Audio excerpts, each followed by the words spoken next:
Stand by to launch FanStream Sports. 3, 2, 1. Let's start. Hello, sports fans. Welcome to FanStream Sports. Nothing but pure sports. This is the JP Show. JP, it is so good to hear you back on the air. Stand by. Now, here's JP. All right, welcome into a Monday edition of the JP Peterson Show. So glad you could join us this morning or whenever you're joining us, maybe via podcast. We got a ton to get to this past weekend. Oh, my God, what a draft for the Buccaneers. I think I love it more than some people do. I just love the character of the players that they got. I absolutely loved Game 4 at Amalie Arena on Saturday night. That was, for so many reasons, was an incredible night. With Sergachev returning, Stammer doing his thing. The crowd was electric. Lots of good stuff. We were only tied 2-2 in the series like we should be, but it'd be great. So we'll hit that with Eric Erlinson, who's live down in Sunrise for Game 5 tonight. And, of course, we'll get to the sad sack Rays who get swept by the White Sox, which has to be the most embarrassing moment in franchise history. And that's saying something. So we will get to all that today and get through the draft. And we'll hit Eric Erlinson. It's going to join us at 10:15. So we'll jump right into it. Good morning to you, Nick Geddes from On3 Sports. How are you? I am doing great. The Rays aside, they don't exist. The Rays aside, what a big weekend for Tampa Bay sports, huh? It is. We've been struggling for a little bit, but we got back on track this weekend. We needed some home team wins. Even the Magic jumping back into the series. How about that? I include them in there. I know I said Tampa Bay area, but I'll throw them in there. We kind of, now that they're back from the dead, I think we can definitely, put them into our home team category. Clique. They're on our clique. Yeah. Call us bandwagon fans. That's fine. But I'm not a bandwagon. I'm not a bandwagon fan. I sat through some bad lineups, my friend. Yeah, you're not. I would put myself in. I think there's a little buzz in Tampa Bay about the Magic. I think there's a little buzz. People are starting to talk about it. Yeah, it's a good young team, and they're fun to watch. They struggle on the road, and they love home cooking. But that was fun to watch. All right, let's jump right into the draft, and we talked a little bit about the number one pick earlier this week in Graham Barton on Friday. Just a freaking home run of a draft. No question about it. And Barton, I think, just kind of epitomizes, when you can get the best player in the draft at your biggest need. You could argue would Jared Verse or Dallas Turner have been a better overall pick in the first round? Okay. Yeah, maybe. But when you get a center like Graham Barton, who's going to play for, if he stays healthy, 10 to 12 years, and he's a very clean prospect, no concussion issues like JPJ. We knew kind of going in that he would be a good fit, but I didn't think either one, JPJ or Graham Barton, would make it to the Buccaneers without them having to trade up. And so the draft came to them. They sat patient. They got the guy that they wanted. He was phenomenal. We'll hear from him in the second hour, by the way. We're going to do a couple interviews there. We're going to go through kind of all the picks before we get to Eric Erlinson. So Graham Barton was a home run. You have any quick thoughts on him? Man, after doing some kind of pre-scouting on him and watching some of his tape and then hearing him actually speak with the Bucs and everything, again, he hasn't played a snap yet in the NFL, and they were quick to highlight that because Jason Light kept comparing him to Ali Marpet and Ryan Jensen and all those things, and I was like, damn, we might as well start getting him fitted for the gold jacket. We might as well. But no, I feel very, very confident, probably as confident as I've felt about a first-round pick in Tampa Bay, right up there with Tristan Wirfs, that he's going to pan out. Yeah. That's just the confidence that I have in this young man. So he is a fiery guy, and we're going to hear that later. Yeah, and Graham Barton fits what I said all through this draft process is the biggest need. And I know there's a lot of Robert Hainsey fans out there just because, and most of them, a lot of them in the media, because he's been so available for us. He's a great dude. Everybody likes him. But you turn on the tape and it's just bad. It's bad tape, and it really hurt the Bucs on so many levels. And again, it wasn't all him. There was a lot more to the struggles in the running game the last 2 years. But I put the interior line. It's left guard, center right guard. The whole thing has been substandard for 2 years. And this is the first big step to get there. Well, maybe second. Cody Mauch, who was wildly inconsistent last year, but I think you project him to continue to get better. And I think he'll take a big jump in year 2. And then you've got you've got Opeta and I keep forgetting the guy's name from the Giants. You got some older guys, some bigger guys that can fill that spot. And maybe even Elijah Klein can fill that spot as well, who they got down in the 6th round, but we'll get to that. So I think that's improve that deficient spot dramatically. It helps in the pass game, the run game, everywhere. That's a home run pick. Then at number 57, they get Alabama edge rusher Chris Braswell, which when you read all the pundits, they're all saying, oh, he may have gone a little bit early. He's more of a rotational player. I turn on the tape and I see a beast in the SEC. I turn on the tape and I see a guy who led the SEC in pressures. Okay, led the SEC in pressures. Let me say that again. And people act like that's an easy thing to do. And I think it's because he's not as explosive or as rangy as some edge rushers. So is he – maybe he doesn't have a chance to be an elite guy, but I think he has a real good chance to be a double-digit sack guy. And he's more versatile maybe than others. And something else that Joe Tryon-Shoyinka is definitely not. He can set the edge, and you need a guy to do that. It's hard to find guys to play in that spot for the Buccaneers because you need them to be able to be strong enough to set the edge defensively in the run game, and you also want them to be explosive in the pass game. That's, finding both of those traits is kind of different. So I think if you're not drafting an elite pass rusher who can do both, then you're trying to kind of platoon it in and find a couple of guys that really fit there. And I think Chris Braswell can do that. And then when you hear him speak, which we will, I love his attitude. I love his professionalism. He's an Alabama player. They're pros. They come ready to play.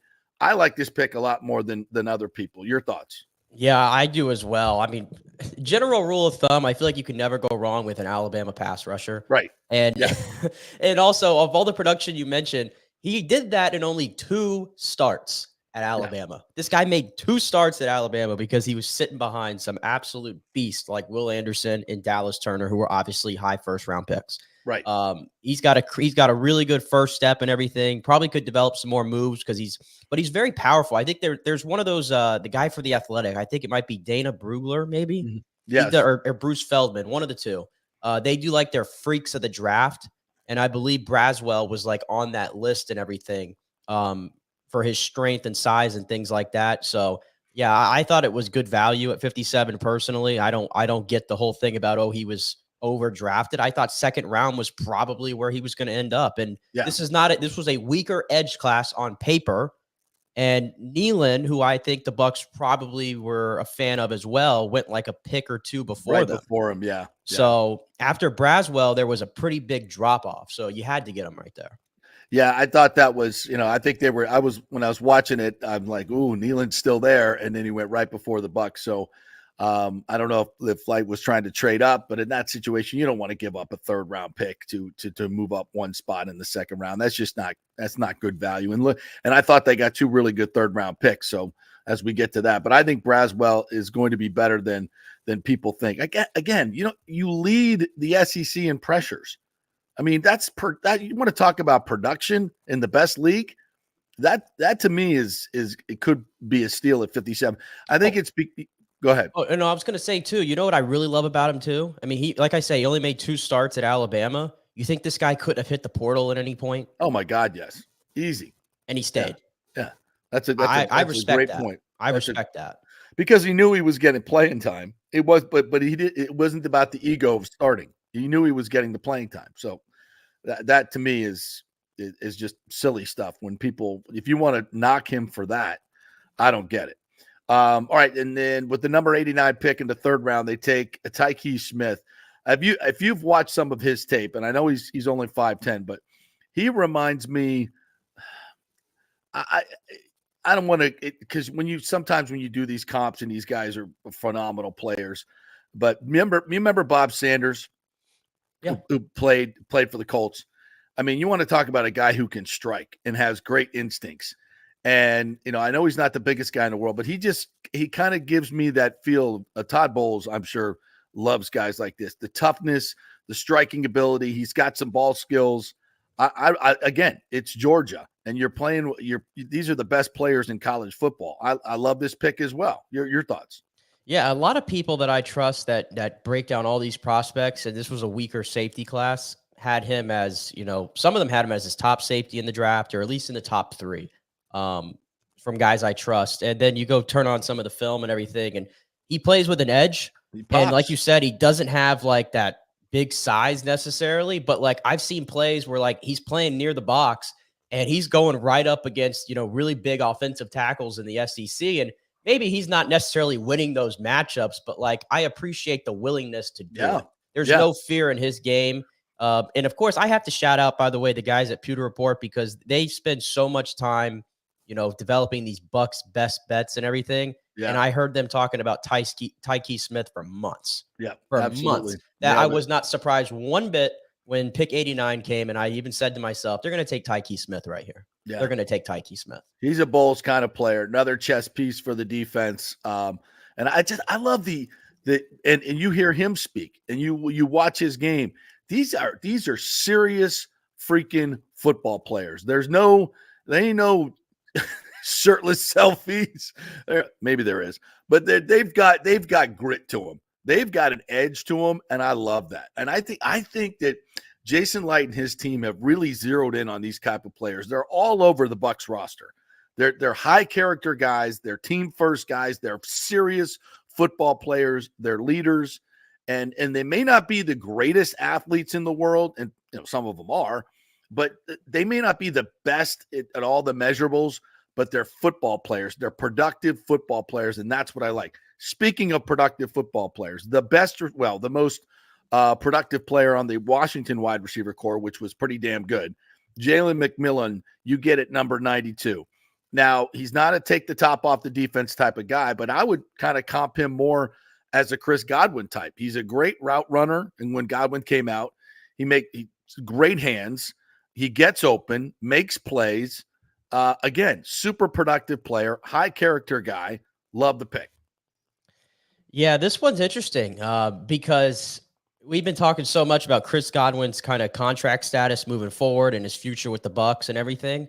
And Jalen McMillan, while I don't think he's nearly as physical as a Chris Godwin playing in the slot, Jalen McMillan almost plays exclusively in the slot. I think there was like 91% of his routes run at Washington came from the slot.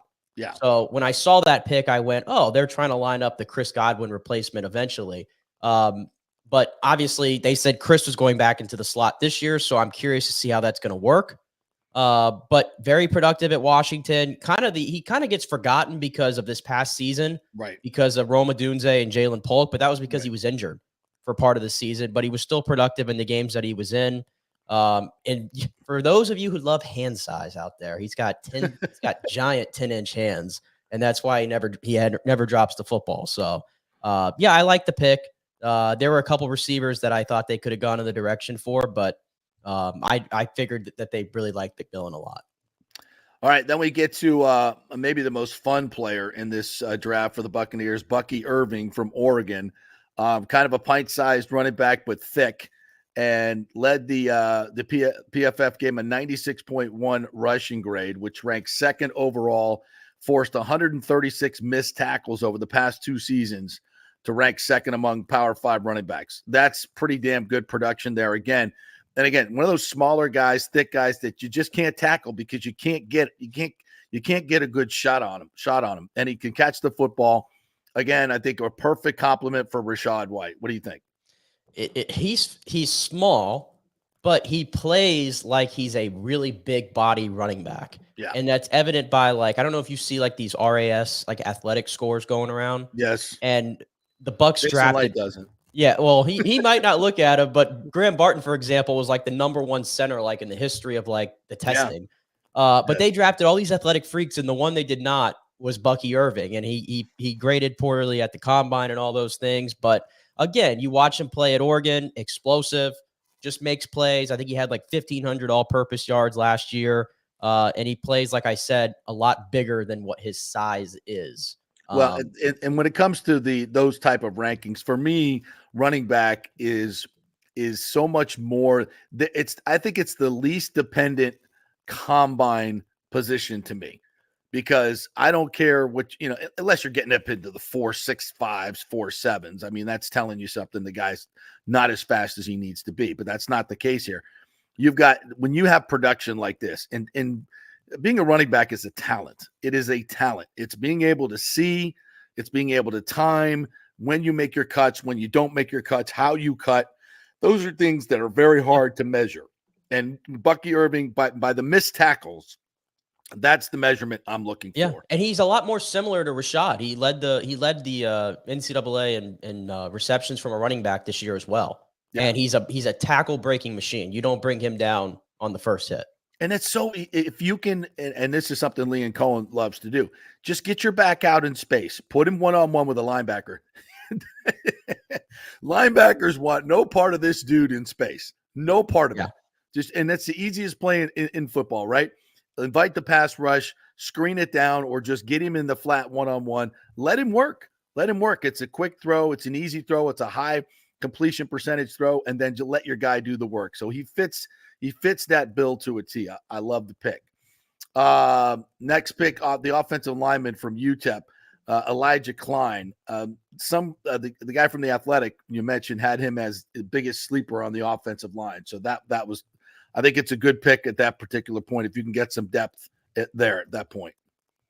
Yeah, and even Brandon Thorne, who's one of the guys that's like if you're trying to understand offensive line play more, Brandon Thorne on Twitter is your guy. And he smartened me up to Elijah Klein on Twitter throughout this draft process. So he was a big fan of it. I think he had like a 4th round grade on him, and he ended up going 6th. So I think there's good value there. And assuming that he's going to step in and compete at left guard, I think he has a great shot. For whoever they put next to him at left guard, I think he has a great shot to come out as a starter at some point this season. And they get the tight end Culp in the 7th round, but just a blocking tight end. If you pick that up there, well done. So good draft by the Bucs. We'll talk more about it here in a sec, but let's get right to our man, Eric Erlinson, Double E's down at Sunrise, who will be covering Game 5 tonight, but so much to talk about Game 4. Eric Erlinson, lightninginsider.com. What's up, Double E's? How are you? I'm good, gentlemen. How are you this morning? Fantastic. I'm still kind of feeding off the buzz of Saturday night. So much fun with Sergey. Starts right with the pregame show, which was not mine, but the Lightning pregame show. That all the videos and everything, the holograms, set the scene, and then they announced Sergey. After he came out for the skate, I didn't expect him to play. I don't know about you. You probably knew. and then it just the crowd goes wild. The first power play sucked, but then when Stammer scores from that point on, was just fantastic. Your thoughts on what you saw Saturday night? What an energy boost. Yeah. I've seen and been in the building for thousands of games in my career. And that might have been, other than when they won the Stanley Cup, it might have been the loudest ovation I've heard. Yeah. Because it was such a surprise just to see him on the ice for warm-up. You're like, what is this guy doing out here? It's not even 3 months since he had surgery. And from my understanding, it was supposed to be a longer recovery than Steven Stamkos had, in 13-14. Now, medicine's advanced since then for sure. And Mikhail Sergachev is a freak of nature, just as Steven Stamkos is. But to see him back out on the ice, I mean, you're watching him skate in your practice, you're like, there's no way. Even John Cooper said, nah, it'd be a stretch. If we get the second round, we'll start to have that conversation. So here he was in Game 4, and that reception, you could feel it. Yeah, you can feel. I bet the people out on Thunder Alley felt that one. Oh yeah, when he was announced in the starting lineup, and once Stammer scored the power play goal, they were a steamroller after that. Got a little hairy. Yeah, didn't like the way that the second period went. You got 4-1 in an elimination game. You can't make that close. You have to find a way to close it out. But there they were in the third period, back to being closers, and they didn't give Florida a sniff. So a fun game to be at. A needed game, obviously. We'll see what that means for tonight. Usually it's not quite like baseball where momentum is only as good as your next day starting pitcher, but it's going to be a different scene down here tonight for sure. Eric, I've been watching a lot of Lightning playoff games. All of them during Steven Stamkos has been during his tenure here in Tampa Bay. And I don't think I've ever said to myself, Steven Stamkos has been the best player on the Lightning for this playoff series. It just hasn't been that thing. He's been overshadowed, I think. But in this series, it's like I think we all would agree he's been the best player for the Lightning. He's getting physical too, like the hit he had on Tarasenko the other night. And then obviously the goals that he's scoring and very timely as well. And here he is at 34. I was questioning if they should bring him back. And now I'm like, I'm all aboard. I don't care what the contract is. Your thoughts on him so far? He's been fantastic. He's being a captain, right? Yep. And, as we've talked or asked a lot of questions of the players and even John Cooper about, his play. And one of the first things they'll say is it's not just there. It's what he says. It's how he says it. It's in the locker room and on the bench and everything else. So he has been just as valuable for that aspect as he has been on the ice. And he's putting himself in position to score those goals.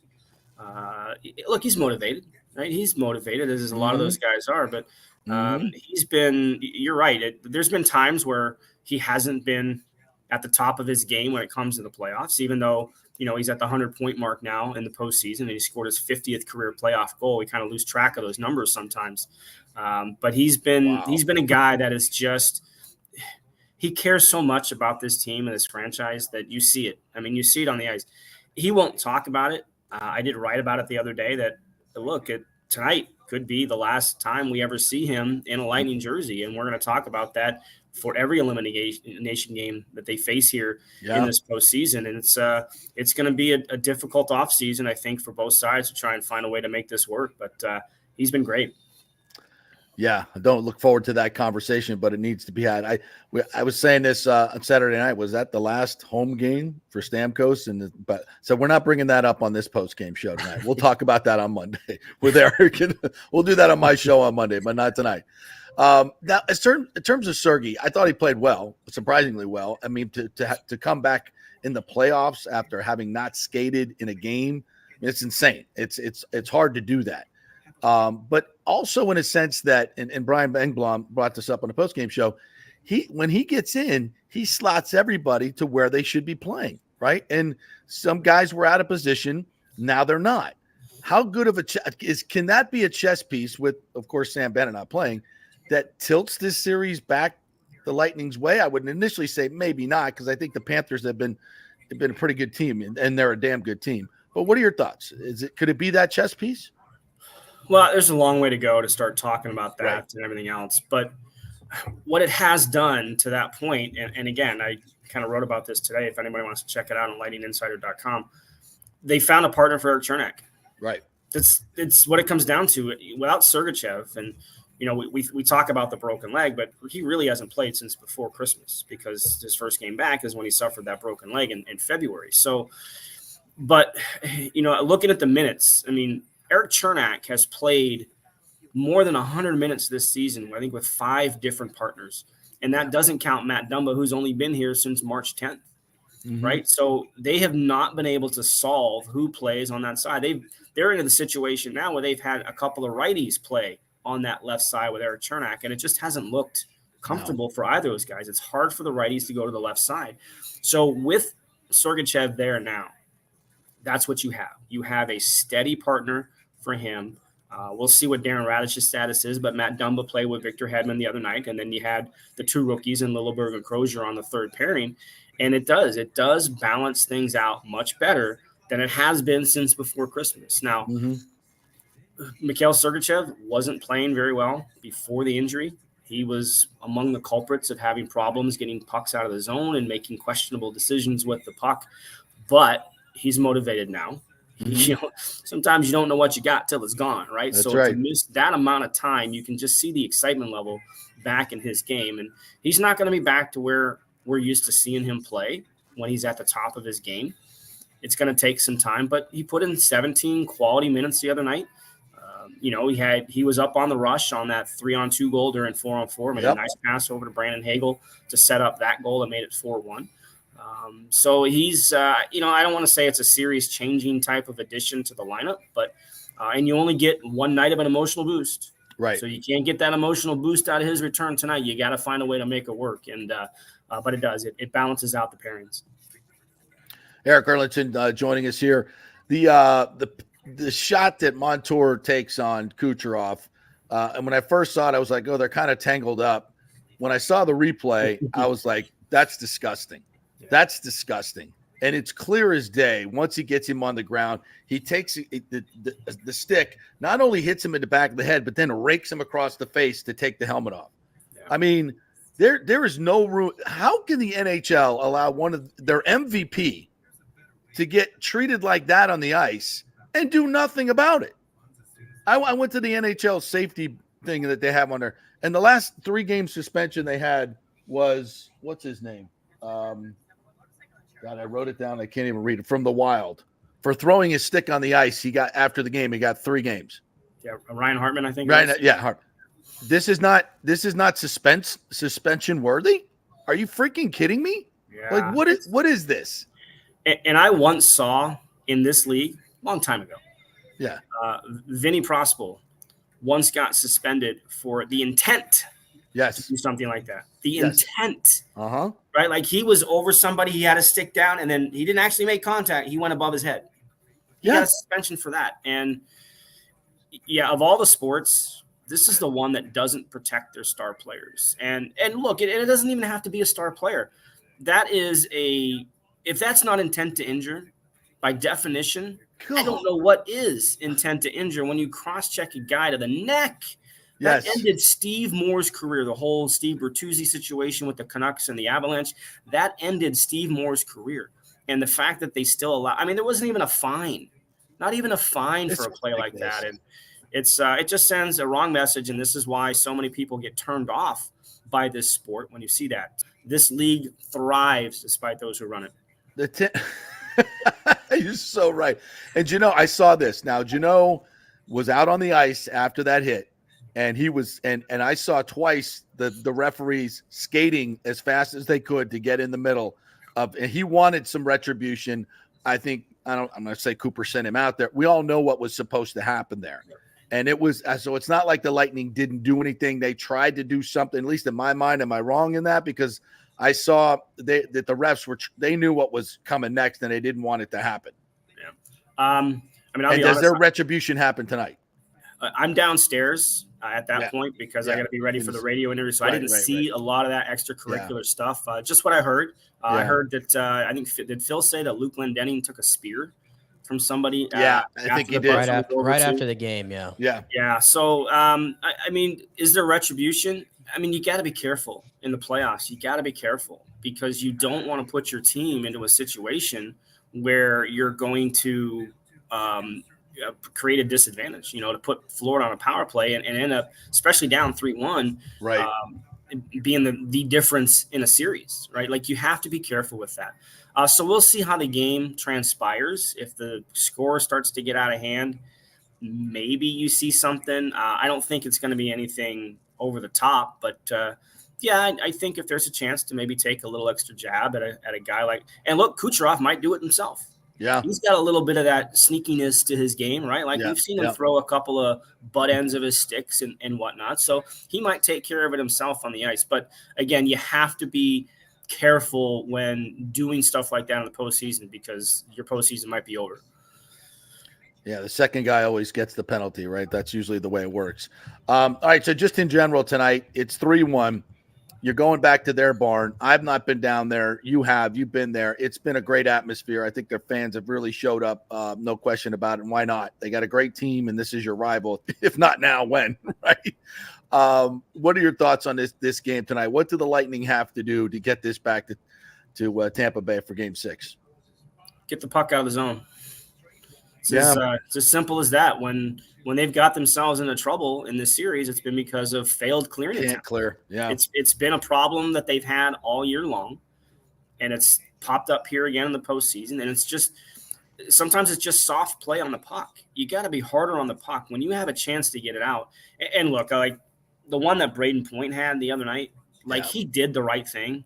He just put it in a bad spot. So it's hard to necessarily blame him for not getting that puck out. I mean, he fired it hard. I think it was Verhage made a play to keep it in.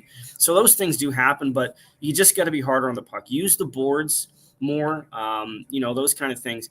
If they can take that part out of their game, I think they'll be in position to, try and force a game 6 and put some pressure on the Panthers, because this is a little different than, let's say, when the Lightning were down 3-0 to Montreal in 2014.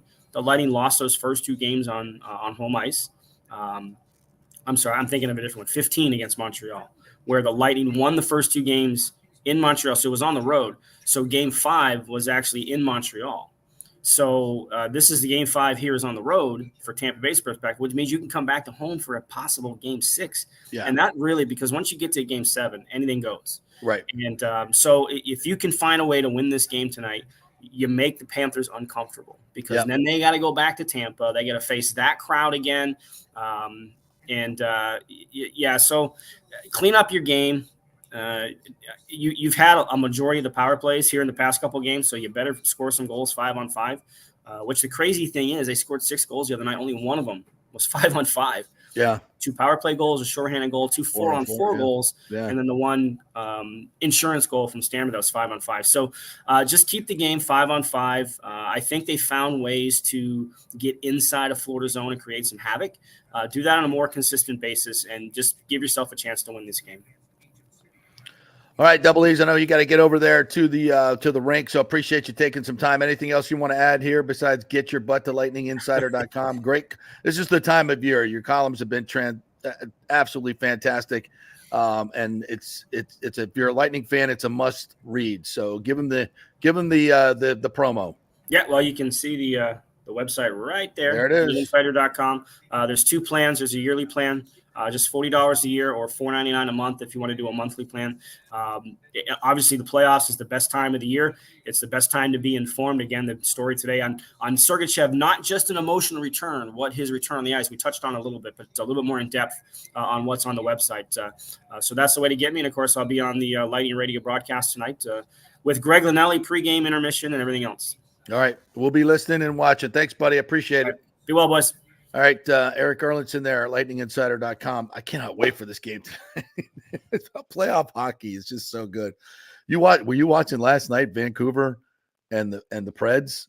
The Predator. I just turned in late. Oh my God, they had a 3-1 lead. Nashville did to even the series, and Besser scores twice in the last 3 minutes to complete a Hattie, and then they of course, overtime didn't take long. Minute 30 or whatever it is, Lindholm scores right in front, wide open, and Nashville goes down 3-1 after having a 3-1 lead with 3 minutes left. Ouch, man. Is it so hard to ask to have one series, just one, that is really going back and forth? Have you noticed it? This series, Lightning are down 3-1, Boston's up 3-1, the Rangers just swept the Capitals, Carolina's up 3-1. Colorado's up 3-1. Vancouver's up 3-1. Edmonton's up 3-1. Can somebody please interested in playing a series? Well, please. But other than the Rangers Caps, these have been pretty whatever. Yeah, I think that's the only one. I mean, Nashville should be 2-2. Yeah, and the Vegas and Dallas one. Dallas got one back, and they play tonight. That's 2-1 right now. So I'm hoping Dallas can make that 2-2. Because again, I told you that was my favorite series coming in. Yeah.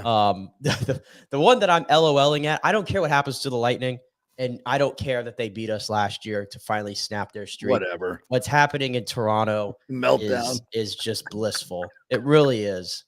It really is. Nylander telling Mitch Marner on the bench to stop crying. Stop effing crying. This isn't effing juniors, I believe was the transcription. And then Sheldon Keefe, their coach, afterwards, oh, this is a positive. This is just good guys that care, just flushing it out on the ice. Sometimes that happens behind closed doors, but it's okay. That I'm and then Austin Matthews has some crazy sick illness that he can't get over. He can't play, which I'm split on how I feel about that, because on one hand, this is the NHL playoffs. You are Austin Matthews, and But again, if it's a stomach bug, I know what that feels like, and it's not fun. So I have some empathy there. But no, the Sheldon Keefe thing was funny because he had his response that was kind of a joke. And then John Cooper, after game 3, when the Lightning were down 3-0, what did he say? If you want to come to the building, believers only. Yeah, believers only. If you don't want to come to the building, and don't come, or something like that he said. Yeah. Like, there's just a difference there. There's just a difference. And the Lightning come out and play a very inspired game. Right now. I love the whole Ted Lasso believe references they go. And then did you see on the ice before the game? There's a great picture of it. I think I retweeted it. Believe. They put right across, and with the holograms going on, I was like, nice. It's got it. I said this on the postgame show on Saturday night. There's a little narrative working here. There's a little storybook narrative working here, and it can all come crashing down tonight, right? If the Panthers finish it off. But this Sergey coming back, being down 3-0 in 2 games that you really could have won in 2 and 3, right? Losing another overtime game, and then Sergey comes back in this Willis Reed type moment. Yeah. Except he actually played well and contributed. And then you got, Stammer, the captain stepping up in what could be his last season. I meant what I told Eric, by the way. Like, I'm watching this whole series, and I'm watching the end of game 3 where he's putting his body in harm's way to save an empty netter. Yeah. And I'm watching the way that he played in game 4, and it's like, I'm serious. Like, I'm throwing all the logic of the arguments of why they shouldn't re-sign him and why they shouldn't give him this deal. Like, it all just went out the window for me. Well, I can't have this guy playing. This guy can't play for another franchise. He just can't. Eye test alone. He's skating with a ferocity that I haven't seen him skate with in a while, and finishing checks. I mean, not just checking, but finishing. Yes, he's everywhere right now. He's everywhere, and he's scoring, and he's doing everything right. And obviously, behind closed doors, he's saying everything right, and he's leading like a true leader leads. And the Kucherov thing, and then the believers thing. It's like, this is shaping up to be a really nice narrative. Like, remember when we were down 3-0 to the Panthers? Cooper says, I only want believers. And then Sergey comes back, and they're playing this great retrospective that they did with Phil Esposito. I don't know if you saw that at the rink. And it's we posted, the Lightning posted it on their Instagram, the whole video. You got to go watch it. It starts with Espo at the mic, with stand-up mic, when he was at the Expo Center, saying, we dreamed this 2.5 years ago. Tonight, this dream comes true. Fade to black, fade up of him on the ice, stand-up microphone is, 20 whatever years later. And, it's Espo now. And they go through all the highlights of this franchise, all the moments, and they just perfectly executed to the video. I mean, I get chills even just thinking about it right now. It's so good. And it just sets the stage for what could be a historic comeback. Again, this could all go down the toilet tonight. But you know what? Right. For the next 10 hours or so, we're going to believe, and that whole, and will this be the next chapter in that Lightning saga? The believers, remember that one? The shut your yap, the believe, all these moments in history that come back and ring in our ears as a Lightning fan. If you've been doing this for the duration like we have, this has a chance to be a really, really special moment, or it has a chance to be a big fat thud. I wish the series. That's what's on the line tonight. Like, I can't wait for this puck to drop. Let's freaking go. It's all great. I wish the series was 2-2. It should be. I wish it was 2-2. I wish they could have held on a little better in that third period against Florida in game 3, but Yeah, and again, and I'm not trying to put this on the officials, but every time they've made a big mistake, it's ended up in our net.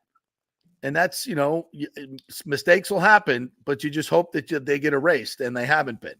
They've all ended up in our net, the egregious mistakes. So maybe the tide will turn. Maybe the tide has turned. We get a couple breaks tonight from the officials. They're certainly getting the penalty break. It's like 9-1 in terms of power plays in the last 2 games or something like that. Yeah. Well, but I don't think it's that much of a disparity, but it is. It's like the ones that they've gotten, they've scored on, and they've been bad calls. Like the Lilleberg call, I forget who the Phantom tripping call, ends up in the net. It's evens the score. I don't know. Could the Lightning have been better on the power play in 2 and 3? Yes. Hell yeah. We take full responsibility for that. No question about it. But again, the goalie interference, that was a terrible call. It's a terrible call. You don't allow that in that particular situation, in my point. And then it was Chaffee. It was the Chaffee tripping call that ends up in a goal. So let's just even things out a little bit in terms of puck luck and see what happens. And we get back for game 6, as Eric says, everything's up for grabs. So yeah, isn't this what I'm hearkening back to the Red Sox Yankees series in 04, the most famous 3-0 comeback of them all. Yeah. And I think after they had gone up, after the Red Sox had gotten one back 3-1, and the whole Kevin Millar was like, don't let us get this one. Yeah, exactly. Don't let us get this one, because if you let us get this one, then it's game on. Yeah. So. And they did. Yeah. And they did. So. Come on. Let's probably go. Going to go watch that today now to get some inspiration. Yeah, maybe Coop should put that on the tape. Even though it's Boston, I don't know if I want to mess with the juju though. I don't know. I don't know. It's definitely apropos here. Absolutely. Let's go. All right, we got to hit our first break, and we'll come back. We'll get a little bit more from the Lightning. We got some great sound. We'll embellish on this a little bit more. We'll hear from Kevin Cash as well after this disaster of a weekend in Chicago. It's a disaster. Unbelievable. We are brought to you by the Jeeves Law Group, JEEVES lawgroup.com. They are local. They get results. And, folks, it's just the group you want to go to. They are going to represent you with a ferocity that you will appreciate. No question about it. JEEVES lawgroup.com. Get Scott Jeeves and his lawyers on your side. You will win. JEEVES lawgroup.com. Back in 3. Stay with us.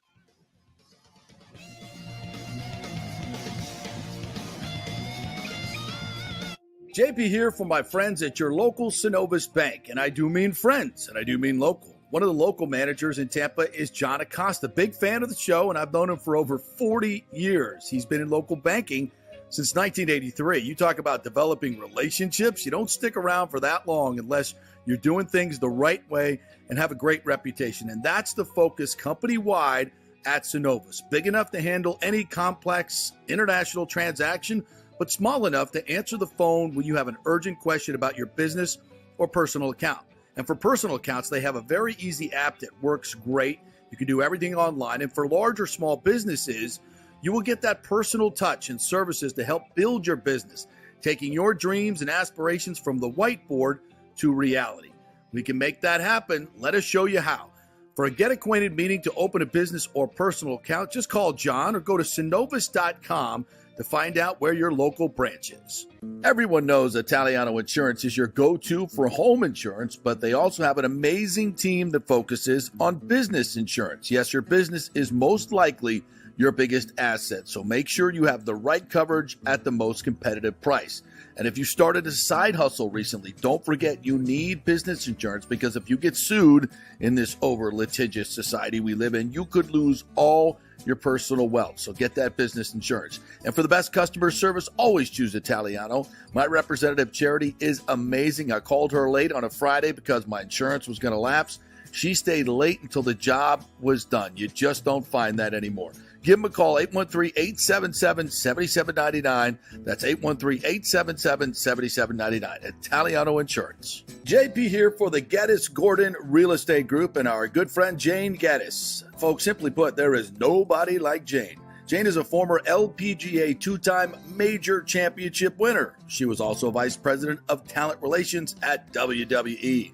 She also has a law degree from Stetson. So if Jane can drain a 10-footer to win the U.S. Open and stare down Hulk Hogan in the boardroom, you want Jane on your real estate team to not only negotiate the best deal, but find you the perfect home or investment property. And when you work with the Geddes Gordon Group, you become part of the real estate family and get concierge services that include expertly staging, marketing, and preparing your home for sale. Advice on golf properties. Hey, you might even get some golf tips. Many of their clients become friends long after the sale or purchase is completed. It's all part of the deal. So if you're looking for that perfect home or investment property or try to get top dollar for your home, go with Jane Geddes and the Geddes Gordon Group, because there's nobody like Jane. Call 813-485-6808 or go to geddesgordon.kw.com. That's GEDDES Gordon.kw.com or call 813-485-6808.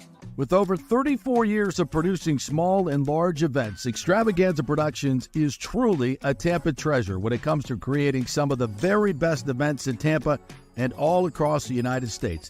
I've worked with them at the Florida Sports Hall of Fame inductions, the Warrior Games, which was an Olympic-sized event spread across all of Tampa Bay. They are the very best, from small meetings to exceptionally large corporate conferences to galas, fundraisers, sporting events, grand openings, whatever you want.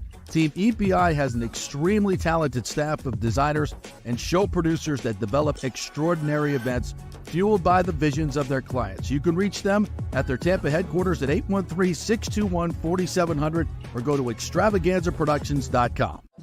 Let's go. Right now, back to the show on FanStream Sports.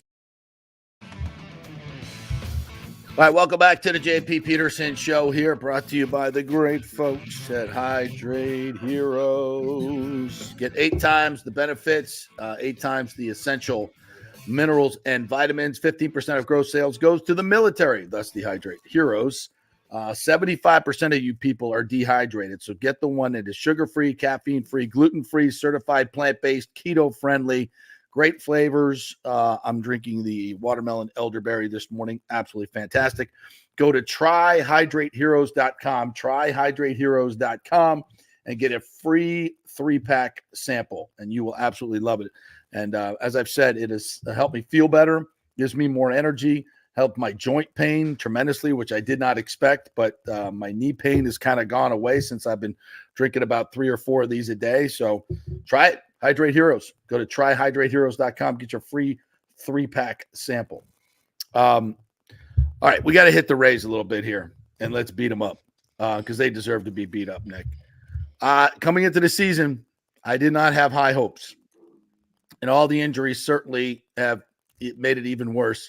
And Josh Lowe, shocking development, setback with a hamstring strain. He's not coming up anytime soon.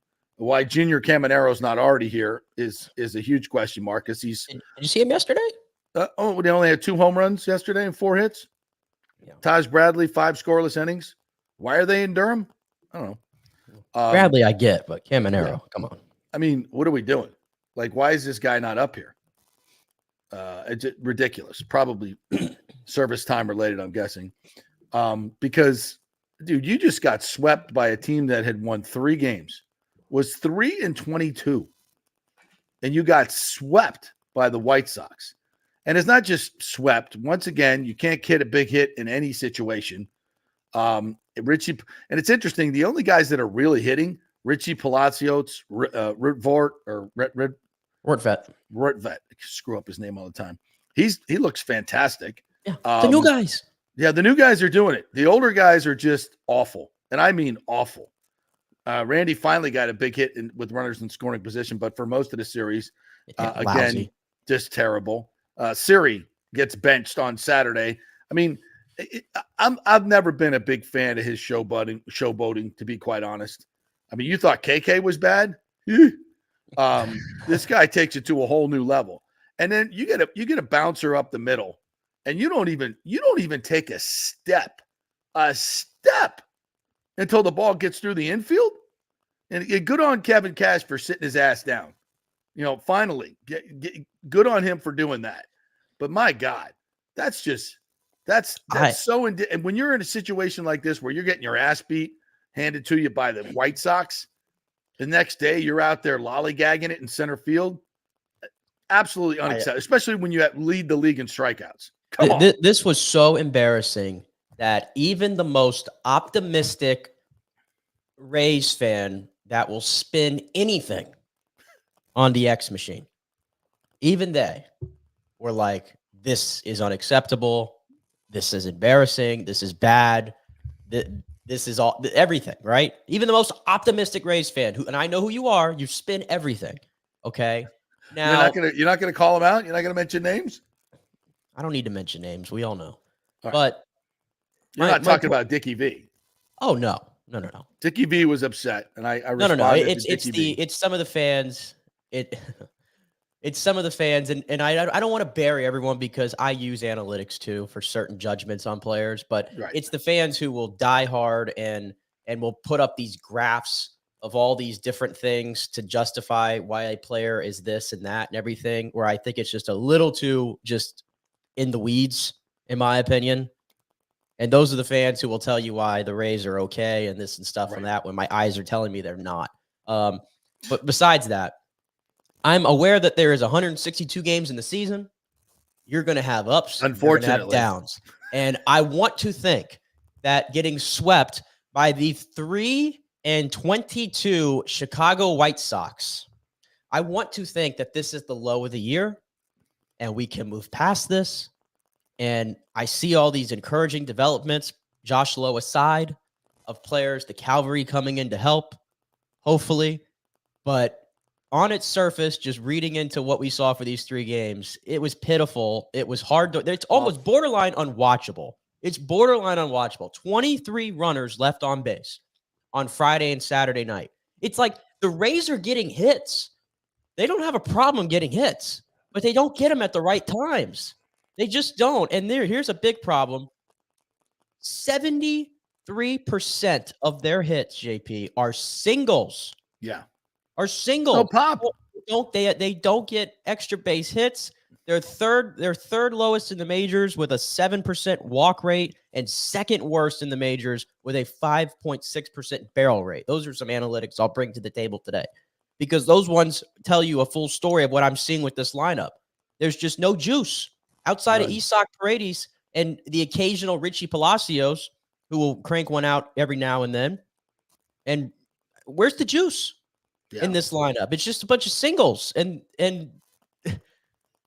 I don't know. Losing the Chicago White Sox this year. Chicago Andrew Benintendi, by the way, was hitting 150 coming into this game. He hadn't hit a home run since like September of 2023, and he hits 2 home runs in one game, including a walk-off. Really? Yeah. And some guy by the name Eric Fetty, who's never gone into the 8th inning. Just absolutely dominates. He was the Korean League MVP and Cy Young last year. Yeah, but okay. He's 31 years old. He's never done it. And he's been good lately. I understand that. He's been good lately. But still, come on. What are we doing here? What are we doing? This lineup was, I said it was anemic going into the season. Like, well, how do you not go out and get a big bopper? I mean, we've been talking about this for 2 seasons now. 2 seasons. Go get a legitimate freaking hitter for the middle of your lineup. And there were plenty available in the offseason. You're just too cheap to do anything. It comes down to being so freaking cheap. And the only reason the payroll's $90 million is because guys got more money in arbitration. You did nothing. You went out and got nobody except Phil Maton, who gives up the game winner. He spins them all right down the middle. Right down the middle. That ball's still going. I mean, it's just awful. And it's all because of it starts with ownership. And yes. Have I been waiting to say this? You're damn right. Because I told you they're not going to be able to do this forever. Sooner or later, it's going to catch up with you. And they've done a great job of staying competitive in regular season. But when it comes money time in the playoffs, you suck. You can't score a freaking run because you don't go out and get an experienced hitter who can do it in the postseason. Yeah, but beyond, and you trade away Tyler Glass now because of why? Money. Are you a better team with Tyler Glass now? Yes, you are. And because you also wanted to unload Manuel Margot's salary. It's all about money. It's all about freaking money. And you suck, Stu Sternberg. I freaking hate the way you run this franchise. I freaking hate it. I hate what you've done with the stadium. I hate this freaking city loves baseball, and you've taken all the joy out of it, and I hate the way you run this team. Hate it. And if we only had some local ownership worthy of Jeffrey Vinnick or the Glazers, this town would be thriving with this baseball team. We'd already have a brand new stadium in Ybor City. And what we've done, we're here again because you're trying to suck up to the T to St. Pete and screw them out of money for the next 30 years. Destroy that city as you already have. You've held up the redevelopment of Tropicana Field for 8 years. Mayor Kreisman would have already had the damn thing developed by now. And there should be a stadium in Tampa. Because of one greedy person, we don't have a stadium in Tampa, and we don't have a redevelopment of Tropicana Field. You want to know what's great for the black community there would have been redeveloping that, not with a baseball stadium, and selling it to developers and getting even more money to build affordable housing in other areas where it will be more impactful. And instead, you're pandering to this guy who has told you that you're not a major league city for 10 years and stuffing his pockets. And we're going to end up with a stadium in an area that nobody's going to go to, and baseball is going to suck for another 30 years in a crappy stadium that nobody can get to. And that's what we're left with because of one greedy dude. And now you got a crappy baseball team as well because he won't go out and spend any money on real hitters. There. Sorry. Had to get that off my chest. I don't know how to follow that. It's hard. I understand. Well, I'm just saying, like, I'm certainly not going to defend the way the team is operated at times. I'm also not going to ignore the success they had. I just wish they were a little bit more productive in the postseason the last 3 years, bottom line. But what's not helping this current product right now is, listen, Randy Arozarena has been like a bottom 5 hitter in all of baseball. Yeah. I don't think any of us had that on our bingo card. You might tell me going in like, oh, is Randy Arozarena really worthy of being a 3-hole hitter on it? You could sell me on maybe he's not that guy. Okay. But did we expect bottom 5 production in baseball out of Randy Arozarena? No, we did not. Did we expect Yandy Diaz coming off a batting title where he hit 330 and just could not miss and added power to his game? Do we expect this from him where it's very start and stop? Like he was showing signs of coming out of it and then he went back in the slump again. Did we see that coming? I'll tell you what we did see coming. Brandon Lau getting hurt again because they were banking on him. They kept telling me, oh, well, he hit 39 home runs in 2021. Yeah, that was 2021 before a lot of injuries to a lot of bad places for a hitter. As power hitter at that. And a back injury, by the way. Exactly. Doesn't get better, as Matt Joyce. We didn't have Josh Lowe on our bingo card, also getting hurt in spring training, although injuries happen all the time. So there's a lot of reasons for why they're here. It's all in depth. Right. It's also the reason. But here's the problem. You set up this team offensively for if everything goes right, we might have a good offense. Well, that's not the way it works in baseball. Right. But I'll give them credit here because you mentioned it. The new additions they've brought in, although not flashy, are the ones who are doing their job. The bottom of the lineup, when it's Caballero and Rortvedt and Al Palacios is finally hitting, leadoff. Yeah. Like those guys are setting the table and doing a pretty darn good job of getting it done. Right. But some of these leaders, Harold Ramirez, once again, is a no-show this year. Jose Siri, like you mentioned, or like the veterans in this clubhouse, in this lineup, are the ones not getting it together. And by the way, we're talking so much about the lineup. Did any of us have the bullpen being like this at this point through the season? That's certainly not helping things. No. You can have a lineup that's not producing necessarily, but you have a lockdown bullpen, you'll win some of these games. But I can count at least 4 to 5 games this year where it's single-handedly been the bullpen that has lost them these games. And then you have some starters who, for whatever reason, will be cruising through 4 innings, get to the 5th inning, as we saw with Savali, and they just fall apart. I've seen that happen a handful of occasions with some of their best pitchers this year, which I don't understand. Well, it happened with Littell, who I don't know why. Like they just hit a wall for some reason. Littell, I won't bang on Littell too much. Littell gave him 7 innings of 2-run ball. But you just need a lineup. But normally Cash would have taken him out, but he can't trust his bullpen. Yeah, and this is the other part of this too. And to quote Pierre Fairbanks, all-encompassing type of suck here. It's not just the lineup. It's not just the bullpen. It's not just the starting pitching being a little inconsistent at times. Kevin Cash, this is the worst month that I can recall Kevin Cash having as a manager. Yeah.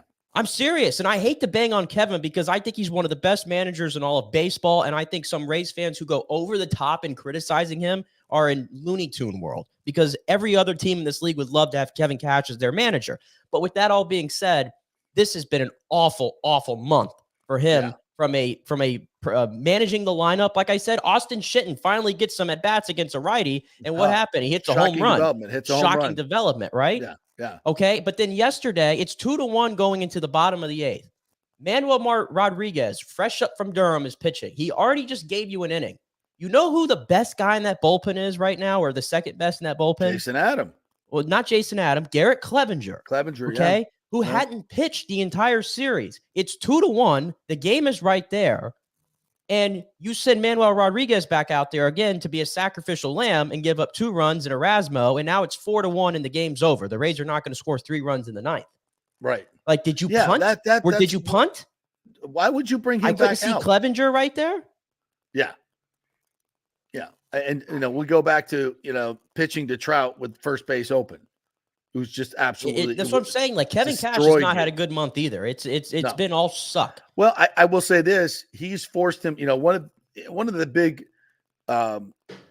Rays way things has always been get the starter out before the third time through the order. And this year they've said, we're going to let the starter go a little bit further so we can rest our bullpen. And it's completely backfired because the bullpen sucks. The bullpen absolutely sucks. But it's not like you can go, you can go to the bullpen early because they suck. So having a great bullpen has always been the linchpin to what the Rays do. And their bullpen sucks. And this was bound to happen at some point. Yeah. They've been able to patch it together each year with a bunch of nobodies and low price players. And I've been saying this for years. Like, it's going to come back to bite you in the ass. You can't keep doing this every single year. Ironically, the one they paid is the worst one. Yep. When the Rays actually pay relievers, go look at the history. When they pay relievers, they never get that return on investment. They're usually not great. They're not paying a lot. It's still a minimal investment compared to other teams. For them to pay $5 million for a reliever, once again they're going below the middle of the shelf. Well, again, though, when you pay $5 million for a reliever for this team, you expect. I know, but I expect a certain level, and he's just been so below it for everybody else. But yeah, what I would do going forward, I mean, listen, we already mentioned Caminero, and he had 2 home runs yesterday, one opposite field, and then like a 430-foot bomb to left. Yeah, and you know who I would have him replace? And I don't care if you can tell me, he needs major league at bats. Curtis Mead is just not. He's awful. I'm sorry. Like everybody keeps trying to tell me about Curtis Mead and what he's done in AAA and this and that. And I know you have to get experience in the big leagues, but for right now, the way things are going, he's got no business being an everyday player. And it's not just his bat. How many errors does this guy make in the field? He can't play second. He can't play third. What can he do? He's not good in the field. That's not Rays baseball. No, being sloppy like that. Defense has been deplorable this year. I mean, I'd get Caminero up here right now, and I'd give him the at-bats that they're giving to Curtis Mead. As James says, Clevenger was ready, a lefty, yet Cash waited and let right-handed reliever pitch to lefty and 2-run score. Game over. Then Cash takes him out. That just made no sense. Recon Scout says, I smell a trade coming. Yeah, dumping salary. Levi, I think that's what he meant earlier. Cash lost the game for the Rays yesterday. I would agree with that. Well, they're going to have to start moving some guys because DeLuca is coming back soon as well. Yeah. Lowe's eventually is going to get here. Aranda, Caminero, if they do the math, that's 4 guys, and you don't have guys who can option necessarily. So they might be making moves like Harold, Siri potentially. Don't be surprised. James says the Rays get rid of good players, but players who never perform in the postseason, like Brandon Lau, remain. Same old story with Rays, cheap owner and disinterested fans. Well, the TV ratings are still there, but they're not going to – maybe not this year. It's the most boring thing you could possibly watch. If you want to go to sleep, put that game on. Yes, Randy was also – let him cook. That's true. Rick says it took White Sox 30 days to get 3 wins. It took 72 hours to get 3 more versus the Rays. Stu sounds like my ex-wife. I don't know who Rick is, but he's always got the greatest comments here. He's fantastic. He's absolutely fantastic. Christopher Cole says Stu is getting his wish now, and he has an excuse to trade off the payroll. True. Hey, this is the most expensive Rays team ever, by the way. Yeah, but not by his doing. That's all organic because of arbitration. Literally. Rays have the worst ownership in MLB, and no. MLB must intervene. No, Fisher gives him a run for your money. No, John Fisher blows him out of the water. It ain't even close. I won't degrade Stu like that. It's so funny. I saw that Fisher doing it. I guess he was in Sacramento announcing the A's coming there, and they're not going to be called the Sacramento A's, just the A's. And he's sitting up there like Stu does, and with a stupid smile on his face, like lying through his teeth. And you're like, what is that baseball? You know who else has egg on their head, JP? I hate to do it because he's such a nice guy, but Peter Bendix in Miami. Have you seen them? No. Oh my, sick! They're They're bad. 6-23. Yeah, and the Marlins fans are coming for this guy's head about what they've done. They fired Kim Inge, and after making the playoffs last year, which was weird. yeah, very weird. Brought Bendix in, and Bendix is like trying to like recreate the Rays again in a big market, and they're not having it. And they're 6-23. And he had to speak yesterday on the field, basically to like try to calm the fan base down, and they were not buying it. He's got massive egg on his head right now. I feel, or Peter Bendix, man.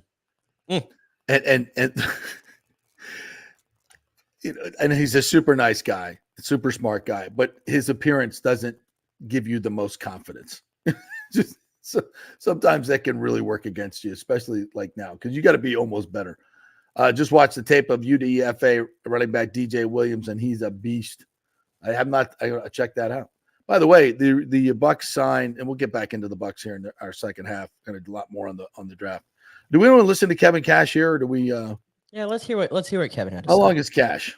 He's at 2 minutes here. All right, let's listen to Cash. Wrap up this Rays nonsense.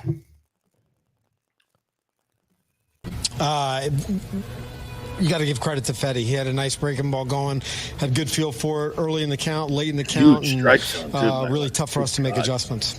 I think Clevenger was up in the 8th inning with the bases loaded and Benintendi at the plate. What was the thought there of not putting him in or keeping him in the bullpen? Question, yeah, just with Clev, just trying to, if we had an out or 2 outs, then bring Clev in to try to finish the inning. But once it got the bases loaded, no outs, that was probably the worst possible scenario because we knew we'd be racking up pitches on him. You mentioned Eric Fetty. What was he doing? What? Almost through a complete game, efficient, and seemed to be executing. Yeah. Wait, what? If I heard pitches for Clevenger? If I heard that correctly, they didn't want to bring him in at the start of the inning, and if they got to 2 outs, then they would have brought him in to try to finish it off. But it got to bases loaded with no outs, and they didn't think that was a good situation because then he'd be racking up his pitch count. What? What? The game's in the balance. You got to. See, that's what I'm saying. I feel like Kevin Cash punted. He punted that game because he had no confidence in his offense, and I don't blame him. But I think going into the 9th inning, the Rays had not gotten like a runner on base in like 13 batters or something like that. No. So I get it to an extent. But at that point, the score was what? It's 2-1. 2-1, right? It's 2-1, and they got a run. And by the way, they usually play better in the 8th and the 9th inning, and they got a run in the 9th inning. So Clevenger's fresh. He hasn't pitched in the series. You got a lefty coming up who had a historic day the night before. He's pretty hot. It's 2-1. What are we doing? Like, I don't. And then you're worried about the pitch count? Like, so he's got to get 3 outs? So I guess do we have 2 righties coming up next? I don't care who's coming up next. The game's in the balance right now. That's what I'm saying. Like having Manuel Rodriguez in that game, fresh off a derm in a 2-1 game in the 8th inning. Yeah, and he just loaded the pitched an inning, and he loads the. I don't get it. That's what I'm saying. Kevin Cash, the bullpen management has been shocking because it usually is really, really strong. Right. Yeah. All right. That's bizarre. All right. Let's continue. Yeah, super efficient, had good feel for all of his pitches, sinker, cutter, slider, occasional split early on, but I think the sweeper was kind of that big pitch that we weren't able to adjust towards. Seemed like Zach gave you pretty much 6 solid innings. They just kind of struck quickly there in the 4th inning. Yeah, Zach threw the ball really, really well. And we get the home run from Isak. They come back. He left one off-speed pitch. I think it was up and into Jimenez that kind of extended the inning, and then they pieced together 2 big RBI hits, one right over Meade's head and one right past us. Was there kind of an adjustment you guys could have made to Fetty, or do you think you just kind of tip your cap given the way you got to give him credit? I mean, it looked pretty good stuff. It was a big breaking ball that was breaking a lot from, to some of those righties. It was starting at him and finishing in a way. I'm sure you're getting sick of this question, but you had like a chance in the 1st inning there and just not being able to put that pressure on or kind of extend something. I don't recall what happened in the first. 2 on, 1 out, and then that was all you got. Yeah, I mean, we got to find ways to get our pitchers some runs early. There's no doubt. I don't have the answer as to why it's not coming. Just continue to support them. He's checking out. I mean, you said before the game, it's time to start playing better, right? It's just that urgency just increases every day after a sweep. So. Yeah, I mean, that's fair. But the guys, look, they understand what's going on, and they're frustrated by it. But at the end of the day, it's going to be on us to turn it around. Hey, look at those numbers for Fetty, 9 strikeouts. I know. I came back over here to this lineup. Look at this lineup for Chicago. This is what the White Sox are. Nicky Lopez, Rafael. Look at the bottom 4. Rafael Ortega, Danny Mendick, Corey Lee. I'll be honest with you, I've never heard of any of these. Shoemaker, Andrew Benintendi and Gavin Sheets and Tommy Pham. And Tommy Pham. Those are the only guys I've ever heard of. And by the way, for a 2 through 5, that is far from a murderer's row, let me tell you. But then again, Tommy Pham's a perfect example. There's a guy that was super productive for the Rays, and it just didn't want to pay him. He was he held guys accountable.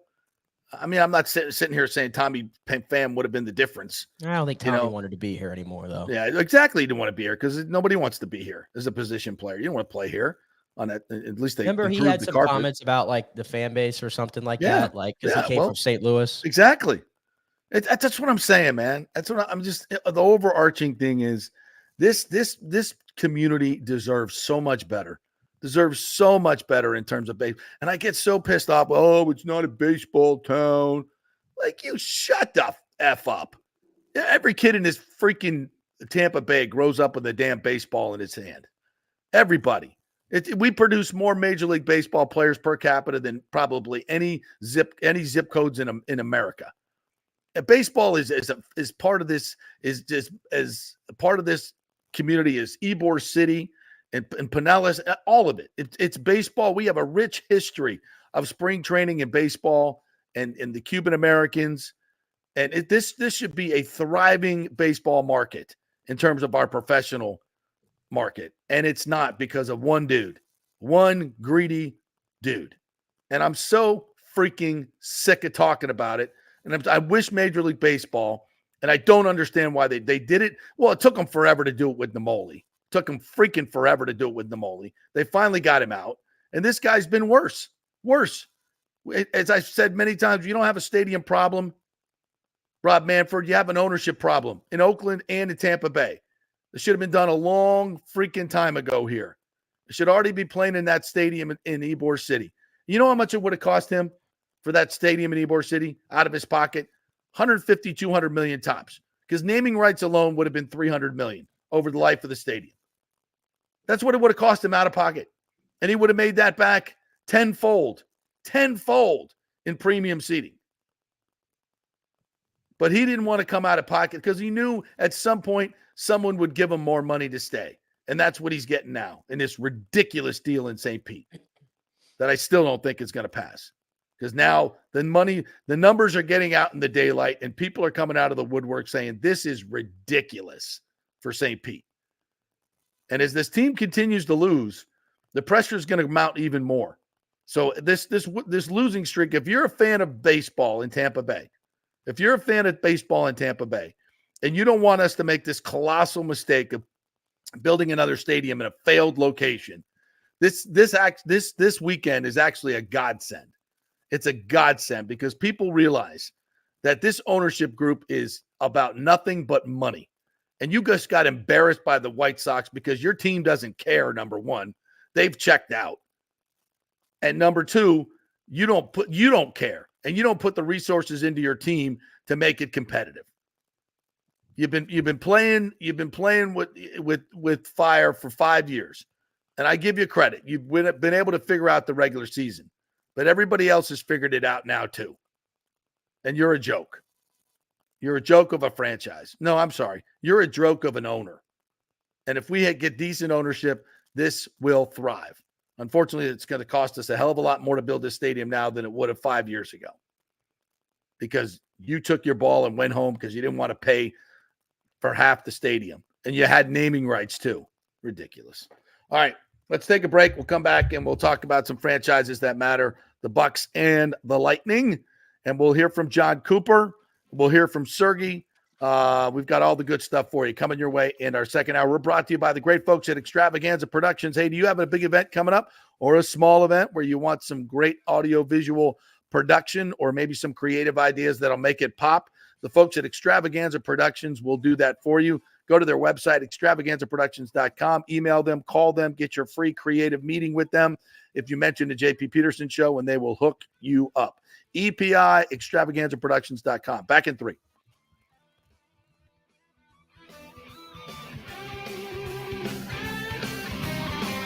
Are you looking to be more productive and healthier? Do you know chronic dehydration affects your overall health and well-being? 75% of the U.S. population suffers from dehydration, and many of us don't even know it. That was me before I was introduced to Hydrate Heroes. 8 times the benefits with hydration. A beverage with benefits more than just hydration. That's right, 8 times the benefits with hydration. Hydrate Heroes provides a refreshing, great-tasting beverage powder to mix with water, providing elderberry, zinc, vitamin D, electrolytes, amla fruit, which provides a great source of vitamin C, along with a proprietary mushroom blend that has shown to help increase endurance and energy at the cellular level. Hydrate Heroes is so confident you're going to love the taste and the results. They are offering our listeners a special offer, a free 3-pack sample, no credit card needed. Just go to the jppetersonshow.com, the jppetersonshow.com, and click on Hydrate Heroes logo. Hydrate for health today with Hydrate Heroes.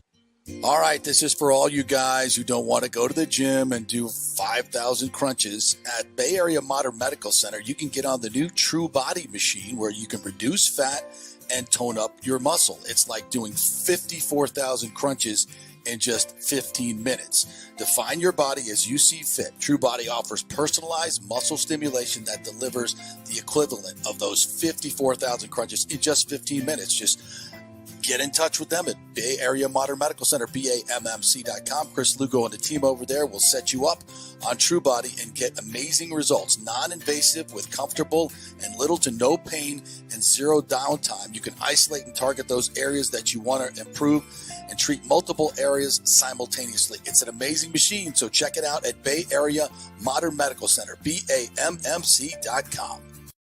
Everyone knows Italiano Insurance is your go-to for home insurance, but they also have an amazing team that focuses on business insurance. Yes, your business is most likely your biggest asset, so make sure you have the right coverage at the most competitive price. And if you started a side hustle recently, don't forget you need business insurance, because if you get sued in this over-litigious society we live in, you could lose all your personal wealth. So get that business insurance. And for the best customer service, always choose Italiano. My representative, Charity, is amazing. I called her late on a Friday because my insurance was going to lapse. She stayed late until the job was done. You just don't find that anymore. Give them a call, 813-877-7799. That's 813-877-7799. Italiano Insurance. JP here for Extravaganza Productions. You know, I've worked with these pros on so many big and small events. They recently did the Kappa Alpha Psi Grand Reunion, the Tampa RV Show exhibit. They did the Skills Center opening of Tampa Bay. They can do those small events. They do the biggest of events. So if you were thinking about planning a meeting or special event, call the talented staff at Team EPI. They will give you a free creative meeting if you mention the JP Peterson Show. They will provide you with an exceptional experience. Heck, they'll even show you their huge warehouse with great props. Anything you want. They'll do it on time and on budget. You can reach them at their Tampa headquarters at 813-621-4700 or go to extravaganzaproductions.com. Tell them JP sent you. Let's go. Right now, back to the show on FanStream Sports. All right, welcome back to the JP Peterson Show, presented by the great folks at Hydrate Heroes. 8 times the benefits, 15% of their gross sales go to your military veteran charities, helping our veterans reassimilate into society. We got great stuff in there like elderberry, zinc, vitamin D, all kinds of stuff. So check it out. It's hydrateheroes.com. Go to tryhydrateheroes.com. Get your free 3 sample pack. Tryhydrateheroes.com. They'll mail it right to you. Get you a little shaker bottle like this, baby, and go to it. Really helps you. With summer coming up, you want to be hydrated. No question. Hey, by the way, last thing on the Rays real quick, and this is unrelated to the on-field product. We are minutes away from the City Connect jersey being unveiled. And you're not going to be happy. It's going to be palm trees and let's see what happens. They have a little event going on at the Trop today for this. Sounds like 11:30. Ooh. There's a nice. I'm looking at pictures on the on X right now. I gotta believe they are going to absolutely slurp St. Petersburg more than they've ever done before. It's just because of the money. Why wouldn't they? The money that's available there that they're going to gift to this dude. There's no way aren't they supposed to connect to the city, right? Isn't that what this is about? Yeah, and there actually has been some like interesting nuggets of those who live in St. Pete. There's some mural out there rather. And there's this thing that people are dubbing the Sky Ray. Have you seen the Sky Ray? No, I have not. We'll see if it comes up on this jersey, but there was like a socks leak, like of the socks, which you're probably going to hate. But there was this thing that looked like a Sky Ray, and it literally was like the Skyway Bridge. And then the bottom half of it is like the Stingray kind of. So the bridge sits on top of the Stingray? Yeah, it's kind of like the head of the Stingray in a way. So they're calling it the Sky Ray, and it actually looks pretty cool. I like that. Yeah. We'll see. Do they have to have the name of the city across them though? Isn't that the whole idea? Or no. Okay. I bet it will say St. Pete Rays. You watch. I'm going to get to some of our commenters here before we jump into some other stuff. Lonnie went to the games on Friday and Saturday. It's just brutal. Ooh, weather-wise too is brutal. Yeah, Cash yanking Siri early on Saturday for not hustling after a ball was much needed. I bought left field seats to see Randy, and they moved him to center field. You should have got a free ticket upgrade for that. Yeah. Lonnie says, send the Rays to Galveston, like Barkley said about the Pelicans. Did you see Charles Barkley? No, what did he do? He disrespected something about Galveston the night before, like the Pelicans. Like he's like, they're not even worthy of going to Cancun. They need to go to Galveston with that smelly ass water or something like that. Oh, dirty water or something? Dirty ass water is what he said. And I guess Beyonce's mom, I think, said something back to him, I want to say. Beyonce's mom? Yeah, he didn't want to piss off Beyonce's mom. And so he tried to cover it up yesterday. And he said, I would, but he's like, and then he went in though. He goes, I'd rather be in San Antonio with those big ass women than be in Galveston with that dirty ass water. He's a treasure. He is a treasure. In his politically correct society, sometimes only Charles can say that, and we all just, like Shaq was losing his mind on the TNT broadcast. No, he gets carte blanche. We love him. Lonnie says perhaps best baseball news is players union throttling Nike to fix the uniforms. I saw Jeremy Schaap on ESPN did a long essay on how bad Manfred is for baseball and all the things that have happened this year that are just bad for baseball. And he was lining up all of them. And I was like, holy, I didn't even mention the debacle that is the Rays. But one of the things is that as this has been a trend is that you have now a surplus of star players in the large markets and all of the other markets just diving for the bottom in terms of making money. Like now it's everybody's looking to Stu Sternberg, who's made gobs and gobs of money with low payrolls. And all these other owners are going like, for who, for what? We can't compete with the Dodgers and the Yankees. They're just buying up all the stars. So now you have all the stars in these big markets. I mean, you just looked at the White Sox roster. That's disgusting. And you could say the same thing about the Rays. Well, there's a lot of teams though that are like trying to like recreate what the Rays do. Right. But you can't. You can't. No. You can't because it's systemic. It's a systemic way of thinking, evaluating players, and developing that the Rays have had for years. Right. Years. And all these other teams keep trying to do it. And when you're a big market team like the Chicago White Sox, yes, unbelievable. Like they just don't. You can't sell that to them. Yeah, and then Peter Bendix, Chaim Bloom goes to Boston and tries to do that stuff. It doesn't Boston work. is still recovering from the way Chaim Bloom ran that team. Yeah. It's. I've said it for a while. It's a fraud. It's a fraud. But when you win 99 games, you can cover up, and I get it. But it's not going to work forever. It's not going to work. RJ Martin says Stu complaining about how much he spent on his players this year is the worst the Rays have played in years, expecting to lose a lot of players before the deadline. What are you guys' thoughts? Good. Listen, I know Yandy's a favorite, and why not? We love him, and he's just going through a little bit of it right now. But he's not a superstar, folks. He's not a superstar. He won the batting title, but he's not carrying your team. He cannot be the best hitter on a championship winning team. Right. Is the best way to say. And that's not that should not be taken as a disrespectful shot against Yandy Diaz. No. My definition of a superstar is just a little different. Right. Exactly. Like Bryce Harper is a superstar. His regular season stats may not be like, oh, he's an MVP this year. But when he gets to the postseason, I know what I'm getting from that guy. That's a superstar. Yeah. All right, it's 11 a.m. drop for them. We'll be keeping an eye on it. Jordan G says, if I buy the Nylander migraine story, I don't know if I buy it. He says, sounds like a partying and hangover cover. Only pro athlete to ever claim migraines was Percy Harvin. Jordan also says, Stammer's the only guy who knows how to elevate his play. These other guys aren't playing like Pilatz, Yanni, Coleman, or Goudreau, or even Killorn. Stammer can't do it alone. He's the only one. He's absolutely right. Those guys that we lost, we replaced them with good players. But it's a different deal to elevate your game in the playoffs, right? It's a whole different deal. And we really haven't seen that the last couple of years. Yeah. The part of it is that, listen, the salary cap is undefeated. Yep. You can find ways to scoot around it and kick things down the curve all you want. But when you lose 2 to 3 players like the Lightning have every single year, that you just keep getting chipped away like that, the salary cap eventually does its job. And Florida has that team that the Lightning had 3 to 4 years ago.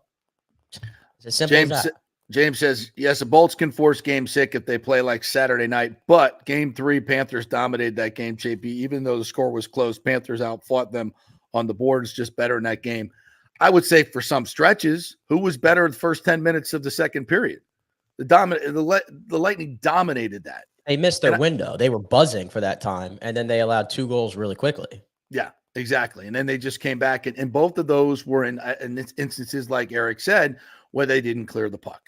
And I think the Lightning, if I think they got better at that in Game 4, but they've got to be better at it tonight, and they've got to win the board battle. They've got to win more battles on the boards, get that puck out, and then play.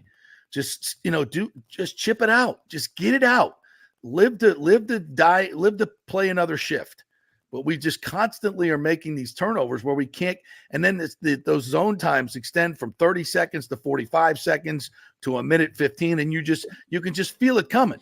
Yeah, you just feel it coming. Somebody's getting open in front, and it's going to be in the back of the net. And offensively, and I don't care. I know that 5 of their 6 goals did not come 5v5, but I know this is so simple. But shoot the puck from a longer range. Right. You notice how all the goals. I mean, they're weren't exactly greasy against Bob. There were some long range shots, both the Hagel shots. Like, I appreciate Brandon Hagel for scoring those goals. Yeah. But if I'm a Panther fan, I'm pissed off that Bobrovsky let both those in. Yeah. I'm pissed off that he let Stamkos score from where he was. And it just tells me that as a smaller goalie, he don't see those shots well. Yeah. Coming from those areas and some bodies in front of him. So yeah, I think Engblom mentioned that in the post game on Saturday that the guys got to start shooting from the point. You got to start getting those shots off from the point. And they have opportunities, but I think sometimes the guys are like, all right, let's get this to Kucherov and let him make a play. Or Braden Point, and this is how Point scored yesterday. How many times you see Point come down kind of like that, and he'll come in with a speed. And then he turns. He turns and passes it back to the point, and then everything gets stalled. What did he do? No. I'm fast. I can't remember who it was, but I'm just gonna go right by him. And nobody does the wraparound anymore because they tell you that it's very low efficient. And sure, it might be, but he does that instead, and it ends up scoring. And Bobrovsky wasn't even ready for it. No, he wouldn't even get halfway across the crease. He was like, that was a lightning move. Right. And it was well executed. Yeah. But I agree. It's like every time I see the Lightning come down, they seem to have an advantage, and they turn to the outside and kind of set it up. It's like, no, that's not working. Yeah, there doesn't need to be an elaborate because setup. that's gonna end up in a turnover. They're gonna win the battle on the boards, and it's going the other way. Take your opportunities when you get them. Because if you can because that's what they're doing. They're getting up in the neutral zone or getting up in your end. And once you get it past them and you have the advantage, take it. take it to the net, see what happens instead of pulling it back and trying to set it up and get that perfect. They're winning that battle.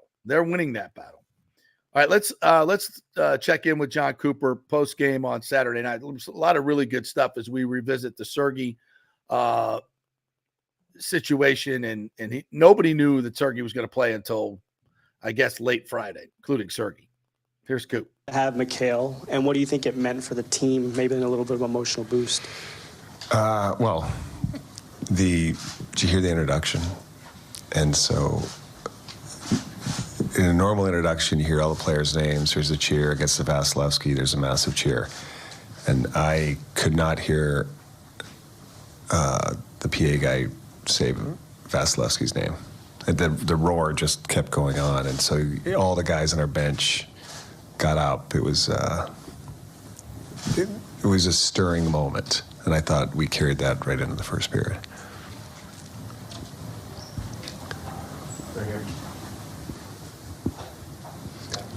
To that point, you had mentioned wanting believers to show up to the ice. I mean, having Mikhail Sergachev return as quickly as he has is kind of a manifestation of some level of belief to be able to get to that point. Does that moment kind of illustrate your point of having believers be on the ice? Well, there were a lot of believers playing hockey tonight on our side, and I think that was a big part of it. You know, for Sergachev, it is so hard to mentally pull yourself through times like this, especially after he'd had the injury right before this. And so now you're looking at, it's been 4+ months. And, but when it comes down to it, the body's an amazing thing because the body heals. It's that mental hurdle you have to get over. And at some point he was going to have to play a game. And it's not like we can sit here and say we put him in a regular season game before a playoff game. He's going to have to step into a playoff game. And you can tell when a player's ready and when a player's not ready. And yesterday, we knew he was ready. And so I just wanted to check the box today when he showed up. I've seen it time and time again. It's the look in the eye. And he was a believer. And that's what happened today. And so, he got his touches. He didn't probably play as much as he normally would in a game. But it was a huge first step for him. So it should get easier and easier because as I said, the body's good. It's getting over the hurdle, and he did. Right to the right, Bill. Coach, you guys are up 4-3, third period. I don't want to say it seemed like you were hanging on, but it was obviously pretty tight. And then Steven scores that fifth goal. How big was that? And is that just another indication of just how big of a gamer he is? It's weird, this series. I think we've probably been the better team in all the second periods by a good margin. And, you could argue they've been better in the other periods than us. And it was kind of a reversal tonight. And I as he told the guys, you're navigating your way through a playoff game. But after 40 minutes, whether it's 1-0, 3-2, 9-8, it's a 1-goal lead going into the third. What are you going to do with it? And, for us to hold them to 5 shots and, probably frustrate them a little, that was big for us. Now, did Stammer's goal help? Of course it did. The one was who's going to get the next one was going to have the momentum, and, fortunate for us, we got it. It's John Cooper post game Saturday night, and I think speaking, if you're in the house Saturday, you felt the Sergey thing. It started when he came on for the pregame skate, and everybody there was hey, 98, hey, 98. I'm like, what? I was shocked. I was standing with Brian Bradley, and he's like, what? I'm like, 98. He's like, holy smokes, what? I was literally I was in Orlando coming back, and I was actually in the drive-through line at Raising Cane's, and I just happened to go on my phone because it was a long line, and all of a sudden I see a tweet come up from Eric, and it was Sergachev's in warmups, and I'm like, I had to I took my sunglasses off because I'm like, am I reading this right? Mikhail Sergachev's in warmups? And then I just kept refreshing because I'm like, is he going to play? Is he going to play? And I couldn't believe it. And I thought, of course, they're going to go 11-7. No, 12-6. No limitations, really, from what I saw. Yeah. Incredible. Yeah, and you didn't see the video I put out? It's a very nice video that I put out of Sergey skating around. Yeah, it was, and then the announcement, I was like, of course, you're going to start him? You're going to start him? And that was calculated. You could tell by Cooper's answer. And I think he was even shocked at what the reaction was from the fans. So good on the fans for that. Just tremendous. Ooh. And you got the City Connect? Hello. All right. Or did you see something else pop up? Oh no, I was the City Connect. I'm sorry. Okay. All right. There was a City Connect and Can you capture them and put them up for the folks? I'm trying to. They put it on their header, the Rays did. Okay. So you can't see all of it, but here, let me get it right here real quick. I'm going to share my screen. Folks, I'll just be candid. I'm not a uniform guy. I could give a rat's Yeah, ass about this I stuff, did. but I know it's important to a lot of you other people. So here is the I'm going to present. It'll make them so much better. They'll finally be able to hit with runners in scoring position with these new City Connect uniforms. Hey, look good, feel good, play good. Okay. Hold on, my laptop is a little frozen right now. Yeah, it's too much. It's handling too much. It's handling too much. They can't handle the City Connects. Yeah. Well, tell you what, why don't we? If we can go to a break. Wait, no, hold on. It corrected itself. Here we go. All right. Now I can get it. Give it a All shot. right, there we go. Tampa Bay. There it is. It says Tampa Bay on it, and as that you see the helmet, that is what I was calling the Sky Ray. I like that Sky We're gonna have Ray. to get some. I like these. And you got the colors that you want. Purple and green, neon green. Yes. So that's the header. So we're gonna get hopefully a full shot here of the uniform soon. But there you go. What kind of collar is that? It's like a tight collar. Yeah. And then it looks like there's like flames. I like or the something. sleeveless one. That's a great sleeveless one. It looks like there's flames or something coming off of like the lettering on the Tampa Bay part. All I can really see is the hats. I really like the hats. Yeah, here's the logo, by the way, for those the Sky I love Ray. that. Love that. And Stu said apparently this took 3 or 4 years for them to create this Sky Ray. Nice. Which That's I really like. Cool. That's Can really cool. Can we just replace the wimpy starburst with this? Good please? God. Please. That's nice. That's really nice. I love the nod to the Skyway. Yeah. And that's it. That's the they finally got something right. I know. Yeah. I'm a fan of this. I'm a fan of this. That's great. I love it. Love it. All right. Stick taps for them or bat taps, whatever you get. Tip of the cap. Tip of the cap. All right, let's go back to Lightning. Franchise that matters. Let's get a little Sergey. Who else we got? Sergey and Stammer there? Yeah, Sergey and Stamkos down here. All right, let's go. Post-game Saturday. Dale, how did it feel to kind of be back out there, and how excited were you to be finally back in the lineup? Yeah, I mean, it felt great. Fans were very loud for me, and I appreciate that a lot. And I felt like a hockey player again. Yeah, it was unbelievable. Thank you. 17 minutes. The Jay Retcher.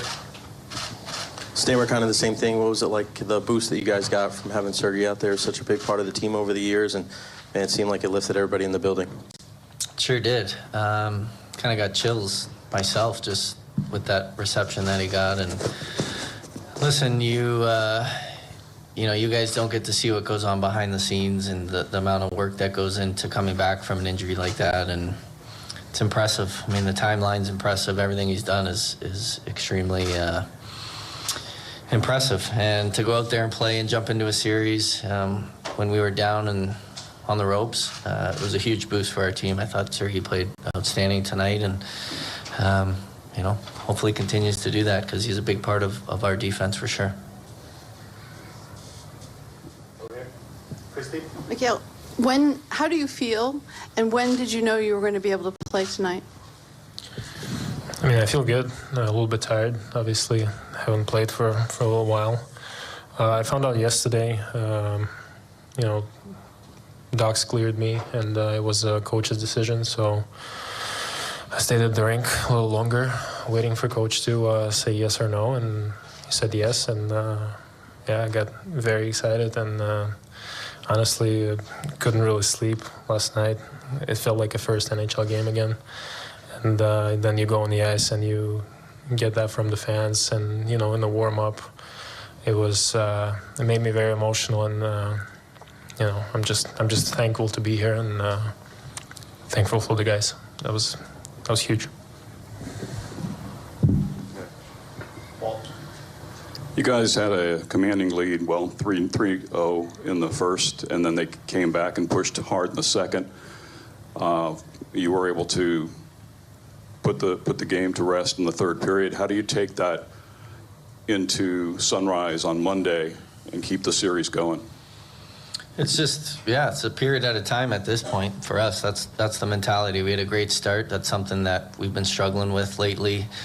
Obviously, to get a power play goal too, that was a big reason why we didn't have success last game, as we had those power plays early and didn't capitalize. So to get that was a confidence boost. To go up 3-0, just to start the game and to play with the lead for a little bit. We've been chasing all series, so that was huge. Obviously, we knew they were going to push in the second, but you gotta, whether you got a 1 or 2 goal lead heading into third in the playoffs, that's where you show your maturity a little bit and show your past experience. And I thought we had a pretty solid third period in terms of locking it down. Nice to get an insurance one there, but for the most part, I thought we did a pretty good job of defending. Over here to the right. Mikhail, obviously, since you've been out, it's been a long road back.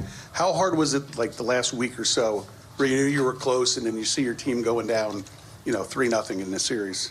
And in my head to come back in the first game of the first round. Obviously, that didn't happen. I had a little setback, and but I want to thank Stemmer actually, because he broke his leg, and Mikey, our trainer, was showing me videos of Stemmer skating like 4 weeks after, and that kind of pushed me and made me work, because first 4 weeks since the injury, it was tough mentally. But seeing those videos of him walking like pretty much the next day and doing all that stuff kind of helped. And obviously I was very eager to come back, and but I don't think we pushed anything. Like we didn't. Like it's not like I'm not ready to play. I've been cleared and I feel good. So I mean. Why not play him? Seeing the team go down 3-0, it's not great, obviously, and I wasn't sure how much of a help I would be, but it was, I guess, a confidence boost for the team and for the fans. So I guess I helped. Steven, going back to slots back into their going normal into that place. third, like you said, you knew they were going to push. What was kind of the message in the room? Going into that period to kind of protect that lead? Yeah, I mean, I really don't think there was anything, rah or crazy said. I mean, you go back to the old, hey, would you take that, before the game? A 1 goal lead going into the third, so for sure.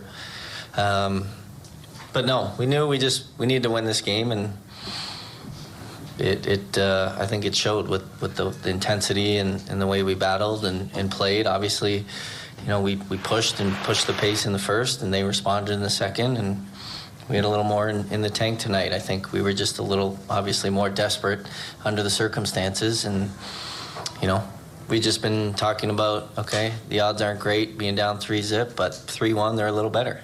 And hopefully next game it's 3-2, and then they become a little better. So that's how we're taking it. Do one more here, Eric. You'll have Coach Cooper. Steven, little line changes for this game, little power play change for this game. How did that kind of affect things, and why was it successful tonight? Well, you make tweaks, you make adjustments as series go on, and obviously when you haven't won a game, you're going to, try some things out, and it worked. It sparked us for sure. I thought, Hags was great down low on the power play, and Paulie was great too when he was out there. I mean, just depending on where the face-off was, we talked about them rotating, and just a different look. Sometimes when things aren't going well, it's just a subtle change, and something can spark. I think as far as the lines go, you know, we needed a win, and you know, sometimes you just fall back on some things that have worked in the past. And I thought, you know, for me anyways, playing with Cooch and Pointer, you want to go out there and try to make some things happen offensively, and it worked out tonight. So I thought Tony Haggs and Duke were great as well. The other guys have I thought been really good all series. So, you know, we'll look to keep that going next game. There's Stammer and Sergey, and yeah, you know, for John Cooper, you're down 3-0 and Sergey can play. You're like, yeah, let's get him out there. And I think, you know, as we mentioned before, it slots everybody back where they should be, righties with lefties. It makes everybody more comfortable, and the defense has been the problem. And I think Stammer making a point about playing with the lead. You watch it, and when the Panthers have the lead, they're so frustrated because they win the battles and then they just chip it out. They just chip it out. And it's just so frustrating when they have the lead. Whereas when they don't have the lead and they have to chase it, they have to play a completely different way. And I think it plays into the hands of the Lightning. So yeah, getting that early lead is huge. And if they go down, especially if you're down 2 to the Panthers, I mean, it's like, Jesus, they just bottle you up and they just knock that puck off the boards. They don't care about icing because the power play has not been great. I mean, not that you get power play from icing, but I'm just saying they don't care about face-offs coming in their zone. They don't really feel that the Lightning are dangerous in that point, and they just, you know, it doesn't matter. So they are definitely, they've got to get the lead tonight. Quiet the crowd a little bit, and I think that'll be huge. And get it to 3-2, and like as you said, like Millar said, don't let us get this one. Don't let us get this one. I think the Panthers might already be feeling it a little bit. Without Sam Bennett, they should be without Montour tonight, but the NHL doesn't have the balls to do anything about that.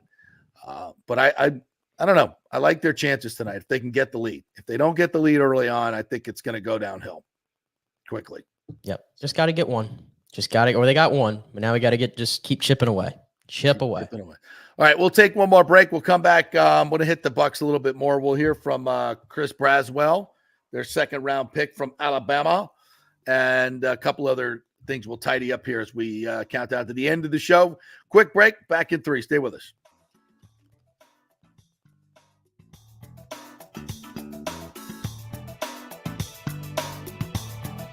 JP here for the Jeeves Law Group and my man, Scott Jeeves. If you're going to hire an attorney, do you want some guy looking for a quick settlement and a quick buck, or do you want an attorney with some chops? Scott is a board-certified civil trial lawyer and a certified circuit court mediator. Been practicing in the Tampa Bay area for over 30 years. He is a peer-reviewed AV preeminent-rated civil trial lawyer. They just don't hand out those classifications. He's been the lead class action counsel on many complex consumer protection cases and has handled hundreds of serious personal injury cases. He's dedicated his career to protecting injured victims and is committed to vigorously representing you. We're local, we're trusted, and we get results. Personal injury and personal attention. Call for a free case evaluation. That's 888-9-JEEVES. That's 888-9-JEEVES. The Jeeves Law Group.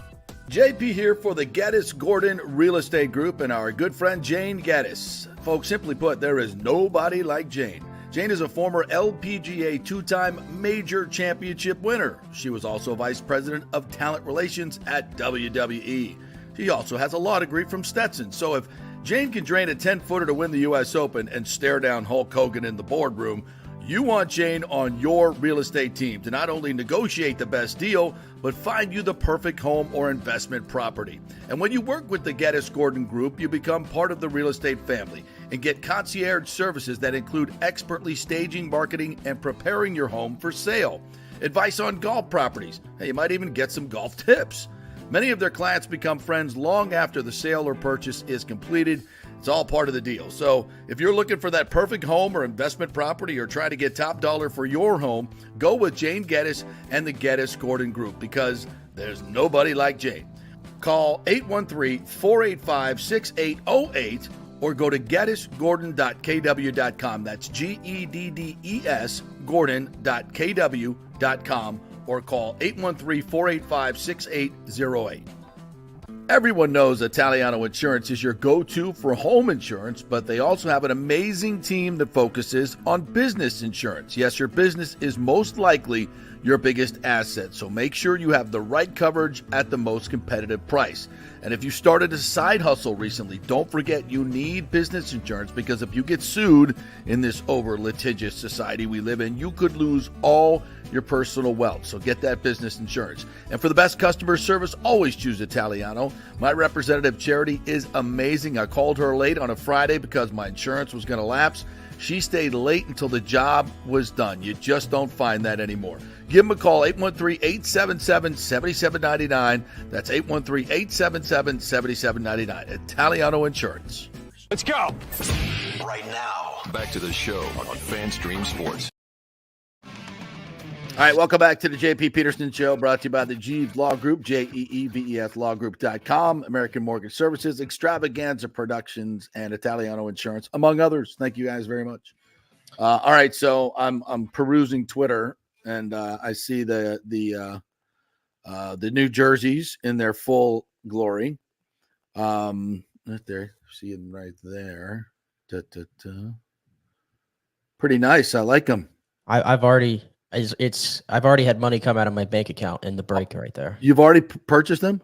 Not a jersey. I don't really, not a jersey guy. You got the hat? Buying jersey, but I already got a hat in my How much was that? $40 before shipping. Yeah, I can't do that. Yeah, but it's the one. Breaks my $25 rule for hats. It's the on-field hat that has the Skyway logo on it. But have you got a chance to see the other one they have? That's the Ray with the skateboard. No, you seen that's a that hat? one?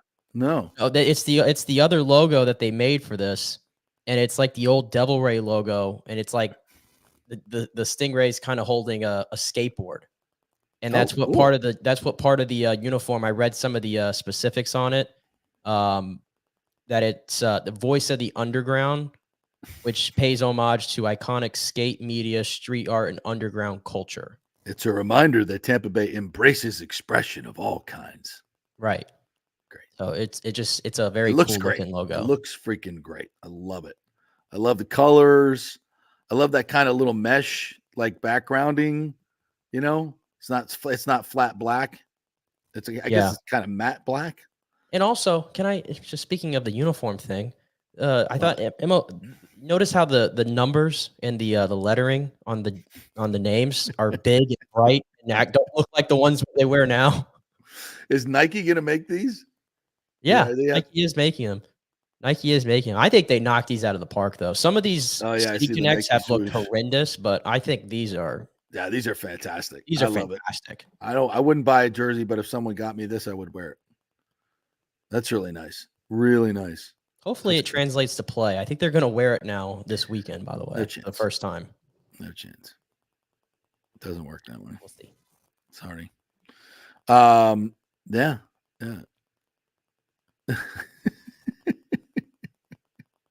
I'm sorry. But I guess part of the announcement today, it said, in Tampa Bay, we're proudly against the grain. Okay. All right. Good for them. That's good. That's beautiful. I love it. What does that even mean? I don't know. It's marketing. All right. Where else do we want to? Oh, back to the franchises that really matter. To the to the Bucks. I've done everything I could to get something good out of you on the Rays. Just a good word. I said I love the jerseys. And then you transition to because they got to go out and to try to do this whole, we're whatever. Just play ball, and people understand what's going on. You don't have to hit us over the head with it, okay? Every team does this. Beautiful. It's wonderful. Every team does this. I just find the people that go out of their way to tell you how wonderful and open-minded they are the most bigoted people. Just that's just been my experience in life. See Malcolm X on that. He had it right. Let's go to the Bucks. What do we want? I want to hear from Chris Braswell. We got a couple of Chris Braswells? Yeah, let me pull them up here. This is your edge rusher from Alabama who had the most SEC pressures in 2023 and most quarterback pressures in the SEC is a better way to put that. Pride in my pass rushing game. I love to get after the quarterback. But overall, I'm a very balanced player. Can play the run, can rush the passer, can drop into coverage, can do a lot of things. So, I hope to bring that to the Bucs. That was first one, and then we'll go to the second bite here. Yeah. This one, he was talking more about his discipline and accountability. I thought this was a pretty good answer here and why Todd Bowles would like this guy. Mm-hmm. Yeah, I bring in discipline and accountability. I want to hold my teammates accountable, and I want them to hold me accountable as well. So, just overall, I just want to lead by example, and also take knowledge from the veteran guys as their veteran edge rushers, and just everybody pick their brain, see how they break down tackles. Just go about the game as an NFL. Yeah, you listened to the whole interview, and Adam Slavon from Pewter Report did an interview with him at the Senior Bowl that I retweeted earlier this week. This dude is a pro's pro already. Coming out of Alabama, he's been trained by the best, Nick Saban and that coaching staff. He knows what excellence is. He knows what accountability is. He knows what being a good teammate is. I just love listening to him talk about it. You turn on the tape, it shows in his game. You made a great point, Nick, that he only started a couple of games because he was behind Will Anderson and Dallas Turner, and he didn't run. He didn't go, seeking the biggest NIL deal other places. He stuck and stayed, got a lot of playing time, and again, was a super productive player. So, yeah, love everything about this guy. And similar to him, I wanted to play this one too from Graham Barton the other day. I thought this was a really cool answer talking about the Dirt Devils. Dirt Devils, as they called them at a Duke. And this just shows the offensive line moniker, yeah. This just shows you who Graham Barton is right here. Yeah. Not to take the credit, but it was my idea. We basically, so Adam Cushing was my offensive line coach at Duke my last 2 years, and he would come in every year and say, okay, what's going to be our identity this year? What are we going to, build our identity around? Let's come up with a name. Let's come up with a name of our room that we're going to refer to. And, we need, the attitude. We need a little extra toughness. We need some grit. And so everyone's throwing out names and nothing's really sticking. And then I just kind of was like trying to get things that rhyme. And I said Dirt Devils, and everyone booed it, made fun of me because, it's a vacuum. And it's like, so what does that mean? We suck, and so, but, I kept hammering it, kept referring to it at times of at opportunities to make a joke or something. And then it just kind of stuck. And by the end of the year, we all have, us in the quarterback room all have, Dirt Devil t-shirts. But in all seriousness, we just had such a great position room, and that identity was just, it was all about toughness and grit and playing through, hard stuff. And we had guys go in and out of the rotation with injury and just people battling and, finishing every play, finishing through the whistle, playing with violence.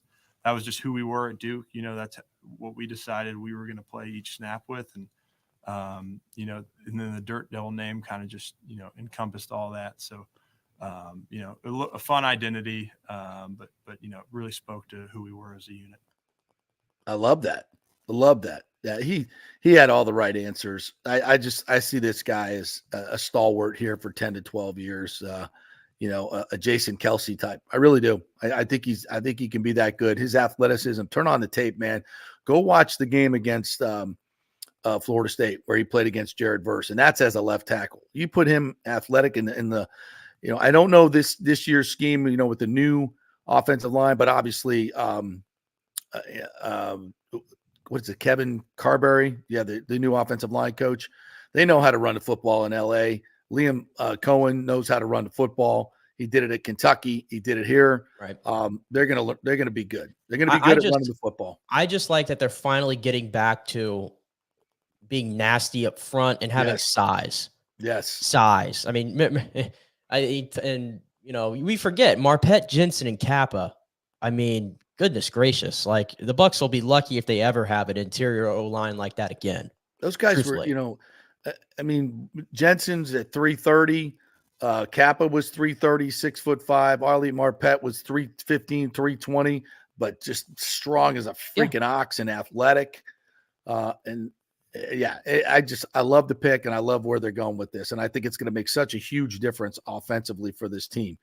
By the way, some of the undrafted free agents, Judge Culpepper, Brad's son, who played for Toledo the last couple of years, went to Penn State originally, only played in 6 games, but got to Toledo, and last year had 10.5 tackles for loss, 9 sacks in 14 games for Toledo. I think he's going to be sneaky good. They also got Kalen DeLoach from Florida State, who was a big-time playmaking linebacker. He was the guy that got the big hit in the Clemson game that basically won that game. They turned into a pick 6. He's a playmaker. He's not the fastest guy in the world, and that's probably why he wasn't drafted, but he's a playmaker. And I think he's going to be good on special teams. And Antonio Greer as well. Yes. Former USF standout linebacker. Yeah. They got a couple. By the way, the FSU had 10 players drafted. Kirk Herbstreit. 10 players. That was a pretty good football team. It's a pretty damn good football team. You guys decided wasn't good enough because they lost their quarterback. 10 players drafted and a few more signing like DeLoach. They had the most, by the way, within the first 70 picks in the draft. How about that? Pretty good football team. And by the way, in the first 70, and none of them were named Jordan Travis, by the way. So you guys go get your 13-0 rings. You go get your 13-0 rings and be proud of it. Dadgummit. All right. And a shout out to Candace Parker, who called it a career. Absolutely. 16 years, 3 championships in the WNBA, all with different teams, 2 national championships, which we saw one of them here at Amalie Arena. 6'4", one of the first WNBA players to dunk. She was amazing on so many levels. Easily could be slotted in there as the GOAT. I don't think there's any question. She is the best in my time, the best.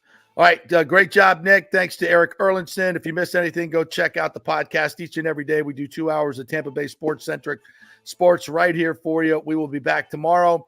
Scott Reynolds will join us to go over the draft, and we will see you then. Have a great day.